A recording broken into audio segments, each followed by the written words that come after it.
Hello everyone, स्वागत है बच्चों आप सभी लोगों का। और आप सभी लोगों को बता दूं मैं कि इस वीडियो में हम लोग करने वाले linear equation in two variable का आज जो टॉपिक होने वाला है वो है अलजेब्रिक मेथड। भाई अलजेब्रिक मेथड में आप लोगों को 2, 3 और 5 तीनों तरीके के क्वेश्चंस पूछे जा सकते हैं बोर्ड एग्जाम में, क्योंकि पिछले सालों में भी पूछे गए हैं। तो कैसे वो क्वेश्चन पूछते हैं सीबीएसई, कैसे आप उनको प्रेजेंट करेंगे, ऐसा प्रेजेंट करेंगे कि नंबर एक भी नहीं कटना चाहिए भाई। तो हम आप लोगों को इस वीडियो में प्रॉपर डिटेल में बताएंगे। लेकिन आप लोग चाहते हो कि लीनियर इक्वेशन के और भी टॉपिक्स आप लोगों को दिख जाएं, तो आप इस आई बटन पर आ जाइए। इस चैप्टर के भी अलग अलग टॉपिक मिल जाएंगे और भी चैप्टर्स मिल जाएंगे आप लोगों को यहीं पर आई बटन पे क्लिक करके। नहीं तो हमारे प्लेलिस्ट सेक्शन में चले जाइए, वरना सबसे आसान है डिस्क्रिप्शन में जाना। जाइए और जाकर के लुत्फ उठाइए इस प्लेलिस्ट का। फिलहाल शुरू करते हैं अलजेब्रिक मेथड को, और आइए देखते हैं कैसे पूछती है सीबीएसई 2, 3 और 5 मार्क के क्वेश्चन इसी एक सिंगल वीडियो में, और कैसे करते हैं हम उसको प्रेजेंट। आइए शुरू करते हैं। तो चलिए जरा बात करते हैं हमारे पहले सवाल के बारे में, जो कि 2019 में आप सभी लोगों से पूछा गया। फाइंड द वैल्यू ऑफ के की वैल्यू बताइए for the infinite many solution. Linear equations हैं, इनफाइनाइटली मेनी सॉल्यूशंस हैं। इनफाइनाइटली मेनी सॉल्यूशन सुनते ही ना दिमाग में घंटी सी बज जानी चाहिए कि a1 अपॉन में a2, b1 अपॉन में b2 और c1 अपॉन में c2 हो जाएगा बच्चों। अब तो यही हो जाएगा। तो क्यों ना हम रख लें यहाँ पर। हमको पता है कि यहाँ पर 2x प्लस में 3y इक्वल्स टू में कितना है 7 है, और यहाँ पर x प्लस में k प्लस 1 है यहाँ पर, और प्लस में आ जाएगा यहाँ पे 2k माइनस 1 इंटू में कितना आ जाएगा y आ जाएगा, और 4k प्लस 1। अब इनफाइनाइटली मेनी सॉल्यूशंस हैं, तो जाहिर सी बात है, बात तो ये होगी, बात तो यही बनने वाली है कि अब आप क्या रख सकते हैं 2 अपॉन में k प्लस 1 इक्वल्स टू में 3 अपॉन में 2k माइनस 1, और इसी के साथ 7 अपॉन में 4k प्लस 1। इस तरीके से हो जाएगा। तो यहां से अब आप लोग आंसर्स निकाल सकते हैं। कैसे निकालेंगे पहले यहां से देख लेते हैं, और दोनों से निकालिएगा, वरना क्या होगा कि अगर दोनों की वैल्यू सेम नहीं हुई तो बहुत सारे बच्चे यहीं पे करके छोड़ देते हैं। जरा ध्यान से सुनो, ये यहां जाएगा तो कितना आ जाएगा 4k माइनस में 2, क्योंकि 2 से मल्टीप्लाई होगा, ये 3 से होगा तो कितना आ जाएगा 3k प्लस में 3, 3k यहाँ जाएगा तो 4k माइनस कितना हो जाएगा 3k, ये चीज वहां जाएगी तो कितना आ जाएगा 3 प्लस में 2, यानी k इक्वल्स टू में कितना आ रहा है 5। यही सेम वैल्यू आपके यहां से भी आनी चाहिए। जरा देखो कैसे, इसको यहां से देखो तो 3 से मल्टीप्लाई होगा तो 12k प्लस में 3 आ जाएगा, और ये यहां जाएगा तो कितना आ जाएगा 14k माइनस में 7 आ जाएगा। तो यानी कि ये वहां भेजा, ये यहाँ आ गया, तो 3 प्लस कितना आ जाएगा 7, ये यहाँ जाएगा तो कितना आ जाएगा 14k माइनस में 12k, यानी कि आपके पास आ जाएगा 2k और 10 आ गया। तो अल्टीमेटली यहाँ पर आ गया 5, यानी k की वैल्यू कितनी आ रही है बच्चों 5 आ रही है। तो k का जो जवाब लिखेंगे आप लोग 2 नंबर में, k का जो आंसर आ रहा है वो कितना आ रहा है 2 आ रहा है, तो सॉरी 5 आ रहा है। तो k की वैल्यू हम लोगों ने यहाँ से बच्चों निकाल ली। इसी के साथ अगले वाले सवाल के बारे में बात करें तो अगेन नेक्स्ट सवाल में भी कहता है infinitely many solution. Infinitely many solutions देखते ही आपके दिमाग में घंटी बजी कि a1 अपॉन में a2 इक्वल्स टू में b1 अपॉन में b2 इक्वल्स टू में c1 अपॉन में c2 आएगा बच्चों। तो आपने तुरंत के तुरंत कमान उठाई और आपने कहा भाई कि यहां पर इसके अपॉन में ये रखूंगा, यानी कि 2 अपॉन में क्या रखूंगा k माइनस 1, x वाले अपॉन में रखे, y वाले उठाए तो 3 अपॉन में कितना रखूंगा k प्लस 2 रखूंगा। अगर कांस्टेंट वाले उठा लूंगा तो 7 अपॉन में कितना रख दूंगा 3k रख दूंगा। मैंने क्या किया पहले इन दोनों को करके देखा, तो ये 2 के पास जाएगा तो 2k प्लस में कितना आ जाएगा 4, 3 के पास जाएगा तो 3k माइनस में कितना हो जाएगा 3, ये यहाँ गया ये यहाँ आ गया, तो 7 इज इक्वल्स टू में 3k माइनस में 2k, यानी कि k की वैल्यू कितनी आ गई बच्चों 7 आ गई। ठीक है ना, ये यहां भेजा तो प्लस का 3 हो जाएगा, इस वजह से डायरेक्टली ऐड करके लिख दिया। अच्छा अब इन दोनों का करके देखो तो कितना आ जाएगा, ये यहां जाएगा तो कितना आ जाएगा 9k, और ये यहां जाएगा तो कितना आ जाएगा 7k प्लस में 4 आ जाएगा। हो जाएगा कि नहीं हो जाएगा, 7k प्लस में 14 हो जाएगा, सॉरी ठीक है ना, 7 से मल्टीप्लाई हो रहा है। ये यहां जाएगा तो कितना हो जाएगा 9k माइनस में 7k इक्वल्स टू में 14, तो 2k इज इक्वल्स टू में कितना आ जाएगा 14, यानी कि यहाँ आ जाएगा k इज इक्वल्स टू में 7। यानी कि आप लोगों के पास जो जवाब निकल करके आ रहा है बच्चों वो कितना आ रहा है k इज इक्वल्स टू में 7, और सोल्यूशन भी क्या कहता है कि आंसर कितना आ रहा है k इज इक्वल्स टू में 7। तरीका वही है जो मैंने आप लोगों को इंट्रोडक्शन में बच्चों समझा दिया है। ठीक है ना, चलिए बात करते हैं हमारे नेक्स्ट क्वेश्चन के बारे में। अगला सवाल क्या कहता है कि इस फिगर में आप लोगों को दिख रहा होगा जैसा कि ABCD जो आप लोगों को दे रखे हैं, ये 2018 का सवाल है बच्चों। Find the value of x and y पूछ रहा है। तो आपको पता है रेक्टेंगल है, रेक्टेंगल में सामने वाली साइड जो होती है बराबर होती है, यानी कि x माइनस वाई जो है वो इक्वल टू 14 हो जाएगा। ये रीजन लिखना पड़ेगा कि the given structure is rectangle and in rectangle opposite sides are always equal in length. Okay, so यहाँ पे ये दोनों भी सेम है, तो यानी कि x plus y equals to में कितना हो जाएगा 30 हो जाएगा। ये पहली इक्वेशन है, ये दूसरी इक्वेशन है। इस बात को ध्यान में रखिएगा हमेशा बच्चों, जब कहीं भी ऐसा गिवन है तो अब आप लोग यहाँ से क्या कर सकते हैं बच्चों, इन दोनों को डायरेक्टली ऐड कर दो, बहुत आसान हो जाएगा काम। तो अगर आप इन दोनों को डायरेक्टली ऐड कर दोगे बच्चों तो ये तो गायब ही हो गया, तो आपके पास 2x इज इक्वल्स टू में कितना बन गया 44, कैंसिल आउट कर दिया तो 22 आ गया, यानी कि x की वैल्यू आ गई 22, y की वैल्यू निकाल सकते हैं। भाई मुझे पता है ये 22 माइनस वाई इक्वल्स टू में कितना है, x माइनस वाई था ना, x माइनस वाई था 14 था, तो इसको मैं यहाँ भेज दूंगा, इसको यहाँ, तो 22 में से 14 गए तो y आ जाएगा। तो अगर आप इसमें से 14 हटाएंगे तो आपके पास 8 आ जाएगा। तो y की वैल्यू कितनी आ रही है बच्चों 8 आ रही है, और x की वैल्यू कितनी आ रही है 22 आ रही है, तभी इन दोनों को जोड़ करके 30 आ रहा है। ओके बच्चों, चलिए सो बात कर लेते हैं हमारे एक्चुअल आंसर के बारे में। देख लीजिए इसी तरीके से आप लोगों को इसका आंसर निकालना है। बहुत ज्यादा इसलिए भी नहीं लिखना होता है इन क्वेश्चंस में, क्योंकि बच्चों बहुत ज्यादा लिखने से आप लोगों के टाइम जाता है, और 2 मार्क के क्वेश्चन में बहुत ज्यादा देर तक एक्सप्लेनेशन करने से कोई फायदा नहीं होता है। मिलने 2 ही मार्क हैं, 1 नंबर का है आपका आंसर और 1 नंबर का है आपका एक्सप्लेनेशन, ठीक है ना। चलिए, find whether the lines representing the following pairs of equations intersect at a point parallel और कोइंसिडेंट। पैरेलल है या कोइंसिडेंट है ये पता लगाने के लिए तो हम लोगों को बहुत ज्यादा दूर जाने की जरूरत नहीं है, भले से सवाल बहुत दूर से आयो यानी कि 2017 से आयो, लेकिन आप लोगों को टेंशन लेने की कोई जरूरत नहीं है। क्यों नहीं है, क्योंकि अगर आप लोग जानते ही हैं, आप लोगों को सबसे पहले तो यही लिख लेना होता है बच्चों कि A1 क्या है, A2 क्या है, B1 क्या है, B2 क्या है, C1 क्या है, C2 क्या है। तो डायरेक्टली हम लोग क्या कर सकते हैं, यही तरीका अपनाते हैं। तो A1 अपॉन में A2 निकालेंगे, B1 अपॉन में B2 निकालेंगे, और C1 अपॉन में C2 निकालेंगे। फिर देखेंगे कौन किसके बराबर है, नहीं है, जो भी कंडीशन बन रही होगी इंट्रोडक्शन में समझ रखा है तो वहीं से बता देंगे। तो 3 अपॉन में कितना आ जाएगा 6, 1 अपॉन में 2, 7 अपॉन में 8, तो यानी कि ये कैंसिल हो जाएंगे तो 1/2 आ जाएगा, यानी कि 1/2 इक्वल्स टू में तो 1/2 ही आ रहा है, ये तो डायरेक्टली लिखा हुआ है, इज नॉट इक्वल टू 7/8 आ रहा है। और हम लोगों ने जब ये कहा था कि A1 अपॉन में A2 इज इक्वल्स टू में B1 अपॉन में B2 होगा और is not equal to C1 upon में C2 होगा, इसका मतलब तो एक ही निकलेगा। क्या होगा इसका मतलब कि ये जो लाइंस हैं वो क्या है बच्चों, पैरेलल है। ये जो लाइंस है बच्चों ये क्या है, पैरेलल लाइंस है। इज इट क्लियर बच्चों, है ना। चलिए बात करते हैं हमारे अगले सवाल के बारे में। ये क्या है बच्चों, देखो पैरेलल ही है, ठीक है ना। चलिए, find whether the lines representing the following pairs of linear equation intersect at a point parallel और कोइंसिडेंट। बिल्कुल सिमिलर बात कह दी इन्होंने, तो सिमिलर बात में सिमिलर ही जवाब देंगे। 2017 का सवाल है आप लोगों के पास। उन्होंने बोला, हम लोगों ने किया, यानी कि हम लोगों ने A1 अपॉन में A2, B1 अपॉन में B2, C1 अपॉन में C2। Is it clear. अब एक बात सुनो, ये भी 3/2 है, ये भी 3/2 है, कैंसिल हो गया, 1 आ गया। यहां पर जरा देखो, 3 से 3 गया, ये 5/2 आ गया, ये इतना आ गया, यानी कि 1 is not equal to 5/2 and is not equal to 7/6, यानी कि इनमें से कोई भी बराबर नहीं आ रहा बच्चों।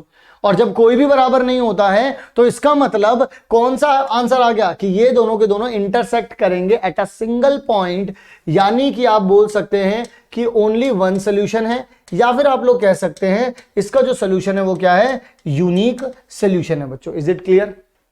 बात समझ में आई कि नहीं आई, क्योंकि बच्चों आप लोगों के पास कुछ भी बराबर नहीं दे रखा है भाई। पैरेलल होने के लिए भी शुरू के 2 तो बराबर होने चाहिए, और कोइंसिडेंट होने के लिए तीनों के तीनों बराबर होने चाहिए, और ऐसा कुछ है ही नहीं। तो इसका मतलब ये क्या हो जाएगा, ये लाइंस जो है वो इंटरसेक्ट करेंगी कितनी जगहों पर, कितनी जगहों पर, एक जगह पर, है ना। चलिए जी, सो बिल्कुल सही हो गया। हमारे पास पहला वाला ही बराबर नहीं आ रहा तो तुम तीसरे के बारे में बात ही क्यों करें। एज ऑब्वियस हम लोगों ने इंट्रोडक्शन में भी पढ़ा है ये चीज, है ना। चलिए जी, नेक्स्ट क्वेश्चन के बारे में बात करें। Find the whether the lines representing the following pair of linear equation intersect at 1 point. देखिए अगेन सिमिलर क्वेश्चन बच्चों, क्या पता करूं भाई, मैं पता करूंगा A1 अपॉन में A2, B1 अपॉन में B2 और C1 अपॉन में C2, मैं तो ये पता करूंगा। तो जरा देखो जरा, तो 2 अपॉन में 4 आ जाएगा, इक्वल्स टू में 1/2 आ गया भाई, 1 अपॉन में 2 आ जाएगा, ये तो 1/2 ही हो गया। तो 3 अपॉन में 6 आ जाएगा, तो ये भी 1/2 हो गया। यानी कि बच्चों 1/2 बराबर 1/2 बराबर 1/2, यानी कि बच्चों A1 अपॉन में A2 बराबर B1 अपॉन में B2 बराबर C1 अपॉन में C2, यानी कि ये तो क्या हो जाएगा, कोइंसिडेंट, कोइंसिडेंट हो जाएंगे। यानी कि ये दोनों एक लाइन और उसी के ऊपर दूसरी लाइन, ऐसा कुछ हो गया बच्चों। एक ही लाइन के ऊपर दूसरी लाइन है, तो इसका मतलब ये क्या हो जाएंगे, कोइंसिडेंट हो जाएंगे। यानी कि एक ही लाइन के ऊपर दूसरी लाइन दे रखी है और जब ऐसा हो रखा है तो बच्चों टेंशन लेने की कोई जरूरत नहीं है। ये जो सोल्यूशन है इसमें इनफाइनाइट सोल्यूशंस आएंगे। इसका मतलब क्या है, इनफाइनाइट सोल्यूशन, और you can say many solutions, is it clear बच्चों? ठीक है, चलिए बात करते हैं हमारे अगले टॉपिक के मतलब अगले क्वेश्चन के बारे में। फाइंड द वैल्यू ऑफ के, वो बोल रहे हैं कि has no solution. No solution से ही दिमाग में घंटी बजनी चाहिए। यहां पर पैरेलल लाइंस के बारे में बात हो रही है। यहां पर किसके बारे में बात हो रही है बच्चों? पैरेलल लाइंस के बारे में। और पैरेलल लाइंस क्या कहती हैं? वो कहती हैं कि a1/a2 इज इक्वल टू में b1/b2 is not equal to में c1/c2। ये कहती हैं पैरेलल लाइंस। तो इसका मतलब जो इक्वेशन दे रखी हैं, यानी कि 3x प्लस में y इक्वल्स टू में 1 और 2k माइनस 1 इंटू में x प्लस में k माइनस 1 इंटू में y इक्वल्स टू में 2k प्लस 1, यानी कि आप लोगों को क्या करना पड़ेगा, इसके अपॉन में यानी कि 3 अपॉन में 2k माइनस 1 आ जाएगा, इसके अपॉन में यानी कि 1 अपॉन में k माइनस 1 आ जाएगा, is not equal to 1 upon में 2k माइनस 2k प्लस 1। इसका मतलब ये यहां जाएगा 3 के पास, तो 3k माइनस में 3 आ जाएगा, और ये यहां जाएगा तो कितना आ जाएगा बच्चों? 2k माइनस 1, यानी कि आपके पास आ जाएगा 3k में यहाँ पे 2k आएगा तो माइनस हो जाएगा, यानी k बचा, ये यहाँ गया तो कितना हो जाएगा बच्चों? 2। तो k की वैल्यू कितनी मिल रही है हमें? k की वैल्यू हमको मिल रही है 2। k का आंसर पता चल गया मुझको कि k की वैल्यू कितनी मिलेगी? मुझे 2 मिलेगी। अच्छा, सो एक काम और करना बच्चों, एक ये जो k इक्वल्स टू 2 है ना, इसको इधर रख देना। जरा देखो मैं बताता हूँ कैसे रख देना। इसे रख करके एक बार तसल्ली भी कर लेना। जैसे 2 रखोगे यहाँ पर तो 3 अपॉन में 2 रखोगे तो 4 माइनस 1 करोगे तो यहाँ पर भी 3 आ जाएगा इक्वल्स टू में। यहाँ पर रखोगे 1 अपॉन में कितना आ जाएगा आपके पास? 2 रखोगे तो 2 माइनस 1 करोगे, अगेन यहाँ पर 1 आ जाएगा, इज नॉट इक्वल टू में यहाँ पे रखोगे तो कितना आ जाएगा? 1 अपॉन में 2 रखोगे तो यहाँ 5 आ जाएगा। और बिल्कुल सही बात है, ठीक है ना, यानी कि k equals to 2 is your correct answer. बिल्कुल भी कुछ भी सोचने की जरूरत नहीं, क्योंकि बिकॉज आप लोगों ने यहाँ पर एक तरीके से क्या किया है, यू वेरीफाई योर आंसर। आप लोगों ने वेरीफाई कर लिया अपने जवाब को, और जब हम लोग हमारा जवाब भी निकाल लेते हैं, वेरीफाई भी कर लेते हैं, कॉन्फिडेंस बढ़ जाना चाहिए कि हाँ भाई मैंने बिल्कुल सही जवाब निकाला है ना बच्चों। चलिए जी बात कर लेते हैं बच्चा लोग अगले सवाल के बारे में। अगला सवाल क्या कहता है? कहता है कि solve the by substitution method. बोल रहा है भाई सब्स्टिट्यूशन, तो कर दो यार, इसको सॉल्व करना है। सब्स्टिट्यूशन का मतलब क्या कहता है? कहता है कि एक जगह से चीज को उठाकर दूसरी जगह सब्स्टिट्यूट कर दो। मैंने कहा लो जी अभी करके दिखाते हैं। तो एक इक्वेशन है 3x प्लस में 2y इक्वल्स टू में 14, और एक इक्वेशन है x माइनस में 4y प्लस में 7 इक्वल्स टू में 0। मैंने कहा कि इसमें इतनी सोचने वाली क्या बात है भाई, एक काम करो ना, अगर आप यहाँ पर तो x अकेला दिख ही रहा है, यहाँ से x उठा करके यहाँ पटक दो। मैंने कहा ठीक है जी कर देते हैं। तो अब आपने क्या किया, यहाँ से x की वैल्यू निकाली, तो आपके पास कितनी आ जाएगी? 4y, इधर जाएगा तो प्लस का हो जाएगा, ये उधर जाएगा तो माइनस का हो जाएगा। x की वैल्यू ये हो गई। अब आपके पास ये क्या हो गई? ये तीसरी टर्म बन गई आपके पास, या तीसरी टर्म क्या बन गई? अब आप लोगों ने यहाँ से जाकर के वैल्यू इसमें पुट की, तो इसमें पहली इक्वेशन में मतलब value of x put in equation 1, पहली इक्वेशन में जाकर के पुट की, तो कितना मिलेगा यहाँ से? तो 3, इसकी जगह पे लिख सकते हैं अपन लोग कितना? 4y माइनस में 7, और यहाँ पर मुझे प्लस का 2y इक्वल्स टू में 1 तो 14 तो दे ही रखा था। तो मैंने यहाँ पे क्या किया, यहाँ पर मैंने इसे मल्टीप्लाई करूँगा तो 12y माइनस का 21 प्लस में 2y इक्वल्स टू में 14 आ जाएगा। यानी कि मैं यहाँ से कह सकता हूँ बच्चों 14y और ये 21 वहाँ चला जाएगा तो इक्वल्स टू में कितना आ जाएगा? प्लस में 21। तो यानी कि आप लोगों के पास कितना आ जाएगा बच्चों? 5 और 3, तो इस तरीके से 14y। सो y की वैल्यू कितनी आ जाएगी? 35 अपॉन में 14, कैंसिल आउट करेंगे तो 5 बाई कितना हो जाएगा? 2, 7 के टेबल से। इसी तरीके से अगर आप लोगों को अब x की वैल्यू निकालनी हो तो x की वैल्यू तो आप लोगों को पता ही थी। x की वैल्यू कितनी थी भाई? x की वैल्यू थी 4y, y कितना आया? 5/2 आ गया, माइनस में कितना आ जाएगा भाई? 7 था। तो अल्टीमेटली यहाँ पे 10 में से 7 गए तो कितना आ जाएगा? 3, यानी कि 3 और 5/2 इज योर करेक्ट आंसर बच्चों। सो अगर हम लोग यहाँ पर सोल्यूशन भी देखें तो देखिए जरा, यहाँ पर x की वैल्यू जो आप लोगों को दे रखी है वो 3 ही है। x की वैल्यू जो आप लोगों को दे रखी है वो 3 ही है, और हमने भी यहाँ पर 3 ही निकाली, और y की वैल्यू कितनी आ रही है बच्चों?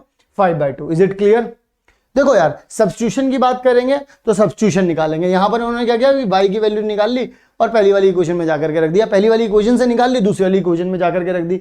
हम लोगों ने x की वैल्यू निकाल ली थी क्योंकि मुझे डायरेक्टली यहां पर x दिख रहा था। वो मर्जी है, अब जिस किसी को भी जिस तरीके से भी सॉल्व करना है वो उस तरीके से सॉल्व कर सकता है, किसी भी तरीके की कोई दिक्कत नहीं, किसी को गलत नहीं होगा किसी का भी, ठीक है ना।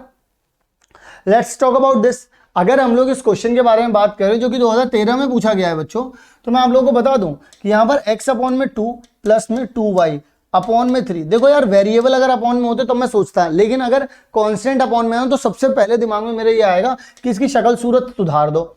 उसके सुधारने के लिए क्या करना पड़ेगा, ये दोनों अलग अलग हैं तो इसको यहाँ भेज दिया, इसको यहाँ भेज दिया, नीचे दोनों की मल्टीप्लाई कर दी। इसको यहाँ भेजा तो 3x आ जाएगा, इसको यहाँ भेजा तो कितना आ जाएगा 4y आ जाएगा, नीचे इन दोनों की मल्टीप्लाई कर दी तो कितना आ जाएगा 6, 6 यहाँ आ गया तो कितना आ जाएगा 66 आ जाएगा।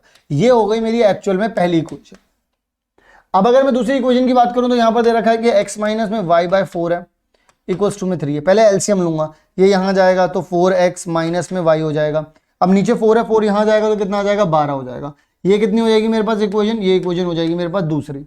अब यहां पर मैं क्या कर सकता हूं बच्चों, मेरी बात को ध्यान से सुनिएगा। उन्होंने बोला सॉल्व करो, उन्होंने ये नहीं बोला सब्स्टिट्यूशन से करो, एलिमिनेशन से करो, क्रॉस मल्टीप्लिकेशन से करो, ऐसा कुछ नहीं बोला। मैंने बोला इन्हें उठा करके पहले यहां पटको। अगर आप इससे पहले ध्यान से देखो तो ये 4x है, 3y है, ये कितना है 4y है, ये माइनस का y है। अगर मैं इसको क्यों ना मैं इसको अगर 4 से मल्टीप्लाई कर दूं तो मैं कैसे कर सकता हूं, इक्वेशन 1 जो है मेरी, मैं इसको क्यों ना मल्टीप्लाई कर दूं, इक्वेशन 1 को मल्टीप्लाई ना करूं, मैं इसमें ऐड कर दूं। जब मैं इक्वेशन, जब मेरी इक्वेशन 2 है इसको मैं मल्टीप्लाई कर दूं अगर 4 से, तो मजा आ जाएगा कि नहीं आ जाएगा। देखो भाई 3x प्लस में 4y इक्वल्स टू में कितना है 66 है, 4 अगर इसे मल्टीप्लाई कर दूंगा तो कितना आ जाएगा 16x और माइनस में 4y इक्वल्स टू में कितना आ जाएगा बच्चों 48 आ जाएगा। यहाँ पर अगर इन्हें ऐड करता हूं तो ये कैंसिल हो गए, तो यहाँ पे आ जाएगा 19x आ जाएगा, 19x आ गया इक्वल्स टू में। अगर इन्हें जोड़ देता हूँ 8 से 14 तो यहाँ पे 4 आ गया, हासिल लगा 1, तो इस तरीके से आ जाएगा आपके पास कुछ जवाब, इस तरीके से बन जाएगा। अब यहाँ पर x इक्वल्स टू में कितना आ जाएगा 114 अपॉन में इस तरीके से आ रहा है आप लोगों के पास, तो 6 हो जाएगा शायद ये। अगर मैं 6 से मल्टीप्लाई करूंगा तो यहाँ पर 5 आ जाएगा और यहाँ 11 आ जाएगा, बिल्कुल सही बात है। और हमारे पास यहाँ पर 6 से कैंसिल हो जाएगा, तो x इक्वल्स टू में कितना आ रहा है 6। x की वैल्यू 6 आ रही है तो यहाँ पे पुट कर दो, 4 इंटू में 6 आ गया, माइनस में y इक्वल्स टू में 12 आ गया। तो यानी कि यहाँ पर 24 माइनस में 12 इक्वल्स टू में कितना हो जाएगा y, इसको यहाँ भेज दिया, इसको यहाँ भेज दिया और इसको यहाँ भेज दिया, तो आपके पास आ जाएगा 12 इक्वल्स टू में y। यानी कि जवाब आ रहा है 6 और 12, ये आपके पास जवाब आ रहे हैं बच्चों। एक x की वैल्यू जो आ रही है वो 6 आ रही है और y की वैल्यू जो आ रही है बच्चों वो कितनी आ रही है 12 आ रही है। आई होप ये सवाल आप लोगों को बहुत अच्छे से क्लियर हो गया होगा। और हमारे पास x की वैल्यू 6, y की वैल्यू 12 ही आ रही है। अगर मैं आप सभी लोगों से कॉन्सेप्ट के बारे में बोलूं कि यार कॉन्सेप्ट जो होता है, क्या आप सभी लोग कॉन्सेप्ट के ऊपर ध्यान दे रहे हैं? क्योंकि हम लोग तो हर वीडियो में आप सभी लोगों को कॉन्सेप्ट के बारे में बता रहे हैं और इस चीज को आप लोगों को भी फोकस करने के लिए कह रहे हैं कि यार कॉन्सेप्ट पे फोकस जरूर करना बच्चों। अगर कॉन्सेप्ट पे फोकस नहीं करोगे तो डेफिनेटली आप लोग कहीं ना कहीं अटकोगे इसमें। जैसे मान लीजिए आपके पास 2 इक्वेशंस थी, है ना, 2 equation a1 c1 equals to में 0। यहां पर जो बेसिकली आप लोगों को जो चीजें ध्यान रखनी है, जैसे 3 मार्क में अलजेब्रिक मेथड से किस किस तरीके के सवाल आ सकते हैं, बेसिकली उनके ऊपर हमें बात करनी है। तो अब जब उनके ऊपर बात करनी होगी तो कॉन्सेप्ट्स भी उनके पता होने चाहिए। तो जो जो कॉन्सेप्ट इस वीडियो में हम लोग देखने वाले हैं, जिस जिस तरीके के सवाल पूछे गए हैं, उन सभी के कॉन्सेप्ट पहले डिस्कस करेंगे, उसके बाद एक एक क्वेश्चन को पकड़ेंगे और तोड़ेंगे। तो समझते हैं कि कौन कौन से हमारे कॉन्सेप्ट हैं जिनको हम लोगों को देखना है।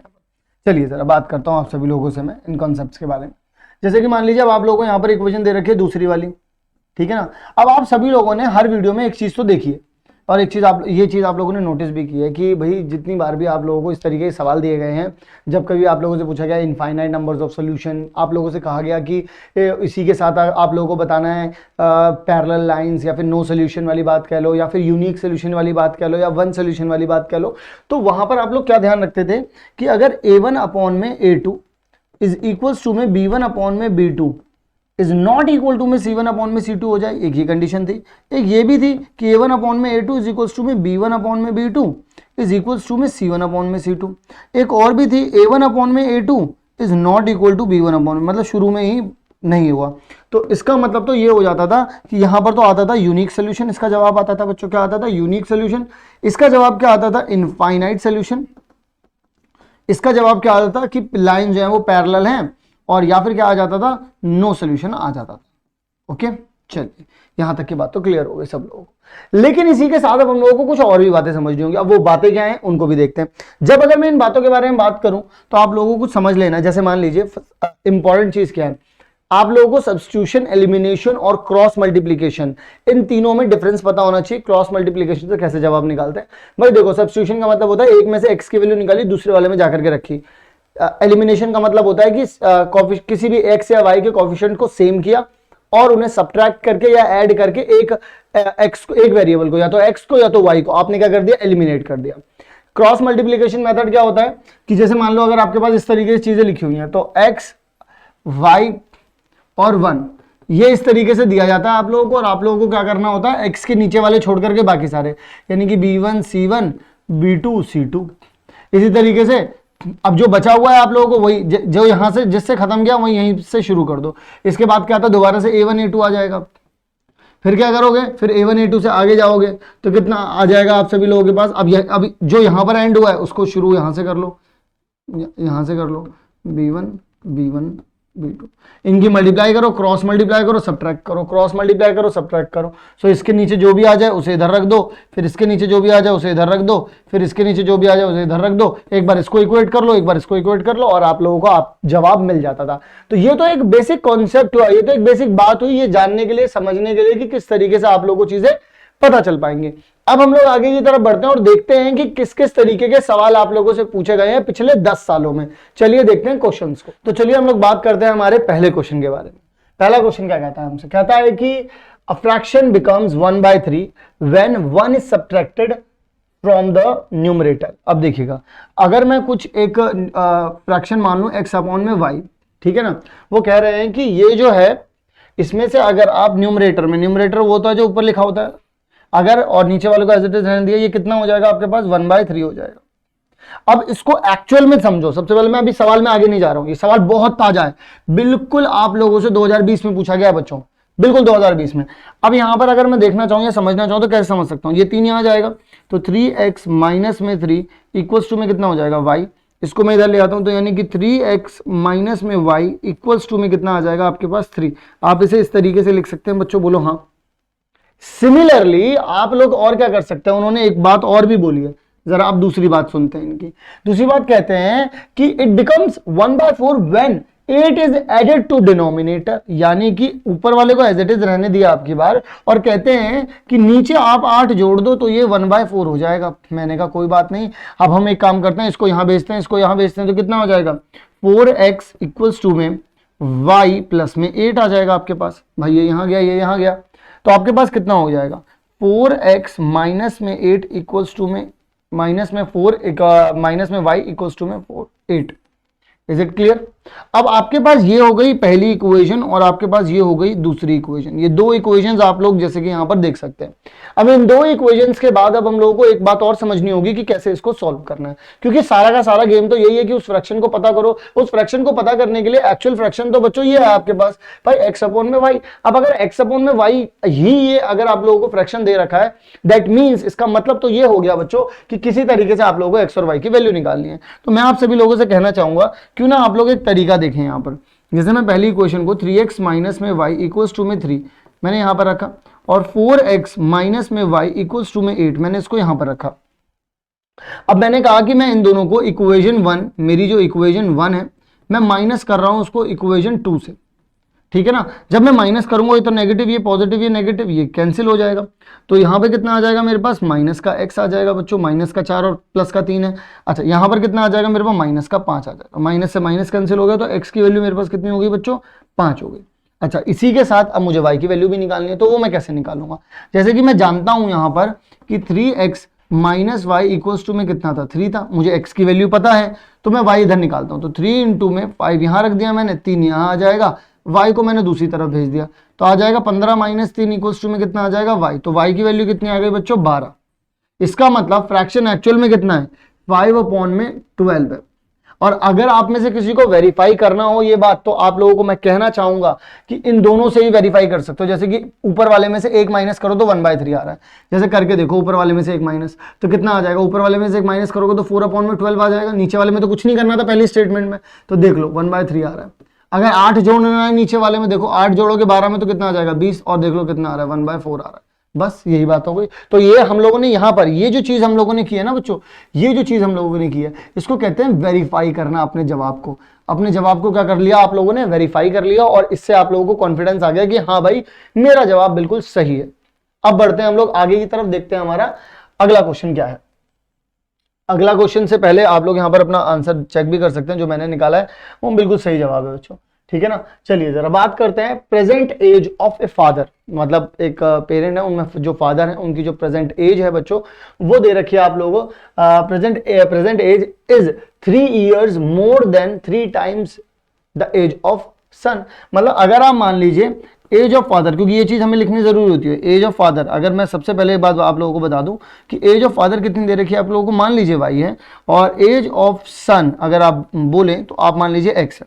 इसी के साथ अगर मैं आप सभी लोगों से कहूं कि फादर की जो एज है वो 3 years ज्यादा है, जरा देखिएगा फादर की एज जो है और इस किससे 3 times 3 साल ज्यादा है, और 3 साल ज्यादा है और 3 गुनी भी है। मतलब बच्चे की एज का अगर आप 3 गुना कर दोगे और उसमें 3 और जोड़ दोगे तब जाकर के फादर की एज बन रही है। तो ये हमारे पास मेरा पहला सुराग है इसको सॉल्व करने के लिए बच्चों, है ना, ये मेरा पहला सुराग है। अब इसी से मैं अगर अगले सुराग की बात करूं या अगले पॉइंट के ऊपर बात करूं तो वो क्या है, वो मुझे कुछ इस तरीके से दे रखा है हेंस 3 years, मतलब 3 साल बाद। 3 साल बाद का मतलब क्या हो जाएगा, 3 साल बाद का मतलब क्या हो जाएगा, ये एज बढ़ेगी भाई। अब भाई ये भाई फादर की एज अब कितनी हो जाएगी, y+3 हो जाएगी 3 साल बाद तो। लेकिन बच्चे की एज के बारे में सुनना जरूरी है यहाँ पर। उन्होंने बोला hence the father's age will be 10 years more than twice the age of the son. भाई एक्चुअल में अब क्या हो जाएगा वहां पर ये हो जाएगा कि जो बच्चे जो फादर की जो एज है वो बच्चे की एज से 10 साल ज्यादा हो जाएगी, यानी कि +10 तो आएगा ही आएगा, ठीक है ना। More than twice the age of the son, twice the age of the son, मतलब कि अभी जो बच्चे की उम्र है, अभी जो बच्चे की एज है उसके अकॉर्डिंग अगर उसका आप डबल कर देते हैं, उसके डबल करने पर आप बोलेंगे, और उसकी एज डबल करने पर देखो जरा ध्यान से इस पॉइंट को अगर आप समझ गए ना, यहीं पर आप लोगों को मजा आ जाएगा और यहीं पर आपको बात समझ में आएगी पूरी की पूरी। जरा देखो यहाँ पर इक्वेशन जो है ना, यहां से आपको समझनी जरूरी है, यहां से आपको समझनी जरूरी है। भाई देखो उसकी एज कितनी भी है, मैं आप लोगों को यहां से समझाता हूँ, 1 मिनट रुको। उसकी एज कितनी भी है, मान लो उसकी एज x है, मान लो अभी थोड़ी देर, अभी प्रेजेंट एज उसकी जो है वो x है। देखो यार फादर की एज कितनी भी हो, बच्चे की एज कितनी भी हो, ये जो रिलेशन है ना, ये रिलेशन क्या है, इट इज कि भाई मैंने क्या करा, मैं चाहता हूं कि जो बच्चे की एज है उसको मैं बराबर ला दूं फादर की एज के। तो मैंने यहां पर क्या किया कि मैंने x को 3 से मल्टीप्लाई किया और 3 जोड़ा तब जाकर के आया। लेकिन एक्चुअल में बच्चे की एज तो x ही है ना, एक्चुअल में जो बच्चे की एज है वो कितनी है, x है। लेकिन वो अब 3 साल आगे की बात कर रहे हैं, तो प्रेजेंट एज में अगर मैं 3 साल जोड़ दूं तो x+3 हो जाएगा, और वो बोल रहे हैं कि एज का कितना हो जाएगा, ट्वाइस हो जाएगा, तो दुगना हो गया। तो यहां पर ये दोनों एक दूसरे के बराबर होंगे कि नहीं होंगे। देख लो जरा ध्यान से समझना इस चीज को कि 3 साल बाद फादर की एज भी 3 बढ़ गई, 3 साल बाद बच्चे की एज कितनी हो जाएगी भाई, x+3 हो जाएगी। फिर उसके बाद वो बोल रहे हैं कि देखो भाई अगर 7 साल का तो 3 साल बाद 10 साल का होगा, लेकिन वो बोल रहे हैं कि उस एज में भी अगर आप उसका दुगना कर दोगे और 10 जोड़ दोगे तब फादर की एज आ रही है। तो इसका मतलब ये मुझे दूसरा सुराग मिला है, जिस सुराग से मैं ये पता लगा सकता हूं, ये मेरे पास मेरा दूसरा सुराग है, और ये सवाल भी 2020 का है बच्चों। तो बिल्कुल अलर्ट होकर के समझना इस पूरी के पूरे सिनेरियो को आप सभी लोग, ठीक है ना। तो अब आप लोग यहां पर क्या करने वाले हैं, आपको पता चल गया, इसको थोड़ा सा सॉल्व करके लिख देते हैं। तो y प्लस में 3 इक्वल्स टू में 2x प्लस में 6 प्लस में आ जाएगा 10, यानी कि 2x माइनस में y, इस चीजों को उधर ले चलते हैं, ये 16 हो गया, 16 में से 3 गया तो कितना बचा बच्चों, 13 बच गया, तो प्लस में 13 आ जाएगा, इक्वल टू में 0 आ गया। यहां पर अगर आप ध्यान से समझेंगे इसको, इस सिनेरियो को भी अगर समझेंगे तो कितना आ जाएगा, 3x माइनस में y प्लस में कितना आ जाएगा, 13 आ जाएगा, इक्वल्स टू 0।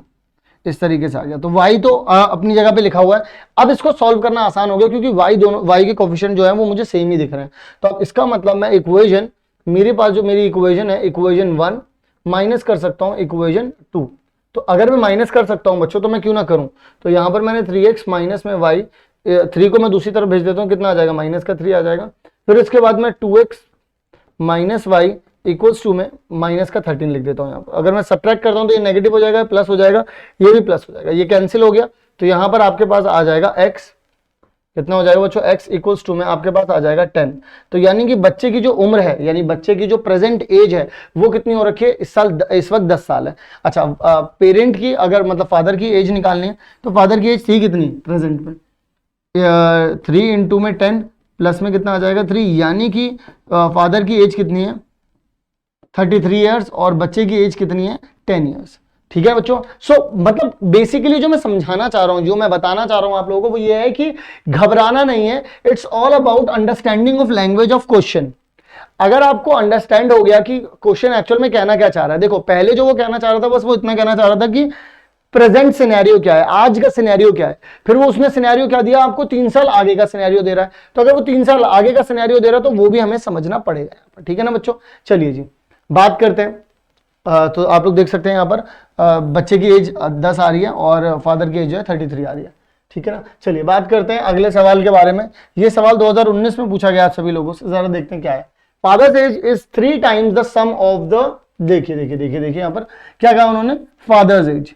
तो अब अगर मैं बात करूं आप लोगों से फादर्स एज के बारे में, तो फादर्स एज को आप क्या कह सकते हैं कि a father's age is 3 times the sum of, father's age क्या है 3 times the sum of age of 2 childrens, यानी कि x प्लस वाई मान लीजिए, दोनों के दोनों चिल्ड्रन है।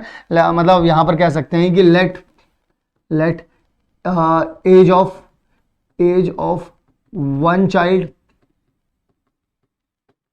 आप x ले लिख सकते हैं अदर चाइल्ड के बारे में, यानी कि अदर चाइल्ड के बारे में आप क्या कह सकते हैं, उसकी y ले लिया आपने। तो यानी कि यहां पर कितना हो जाएगा 3 टाइम्स ऑफ देयर सम। ठीक है जी। इसके बाद क्या हो जाएगा, ये फादर्स एज है, ये फादर्स एज है। ठीक है ना, इस बात को ध्यान रखना। इसके बाद वो क्या कहते हैं आपसे, आफ्टर 5 ईयर्स, 5 साल के बाद। 5 साल के बाद क्या हुआ कि अभी देखो इन दोनों का ये इसकी भी प्रेजेंट एज है और ये इसकी भी, ये जो 2 बच्चे हैं ना उनकी प्रेजेंट एज तो x और y है, लेकिन फादर की एज को बराबर जाने के लिए क्या करना पड़ा उन्हें, उन दोनों के जोड़ का भी 3 गुना करना पड़ा, तब जाकर के वो फादर की एज को बता पा रहे थे वहां पर। तो अब मैं यहां पर आप लोगों को जो बताना चाह रहा हूं वो बेसिकली क्या है, 5 साल बाद की बात करते हैं, यानी कि दोनों की उम्र 5 साल बड़ी होगी भाई, बोलो भाई, दोनों की उम्र 5 साल बड़ी होगी, यानी कि आप ये कह सकते हैं कि x प्लस वाई प्लस में कितना आ जाएगा 10 आ जाएगा। इसी के साथ तो 2 times the sum of 5 years, his age will be 2 times the sum of their ages, उन दोनों की एज का क्या है, दुगना है अभी भी 5 साल बाद। Find the parent age of the father. देखिए भाई फादर की एज बतानी है। मैं आप लोगों से एक बात कहना चाहता हूं कि आपको पता चल गया कि फादर्स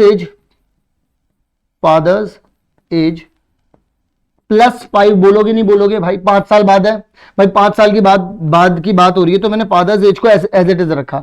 मैं बस एक बात के बारे में आप लोगों को कहना चाहूंगा, मेरी इस बात को जरा समझने की कोशिश करना कि आप लोगों को ये तो पता चल गया, अब यहां पर आप लोगों को बताइए कि फादर्स एज इतनी है, तो अब क्यों ना एक काम किया जाए भाई, अब जरा मेरी बात को बहुत बारीकी से और गौर से समझिएगा, इसको क्यों ना मैं उठा करके यहाँ ले आऊं, क्योंकि मुझे पता है मेरे फादर्स की एज है कितनी।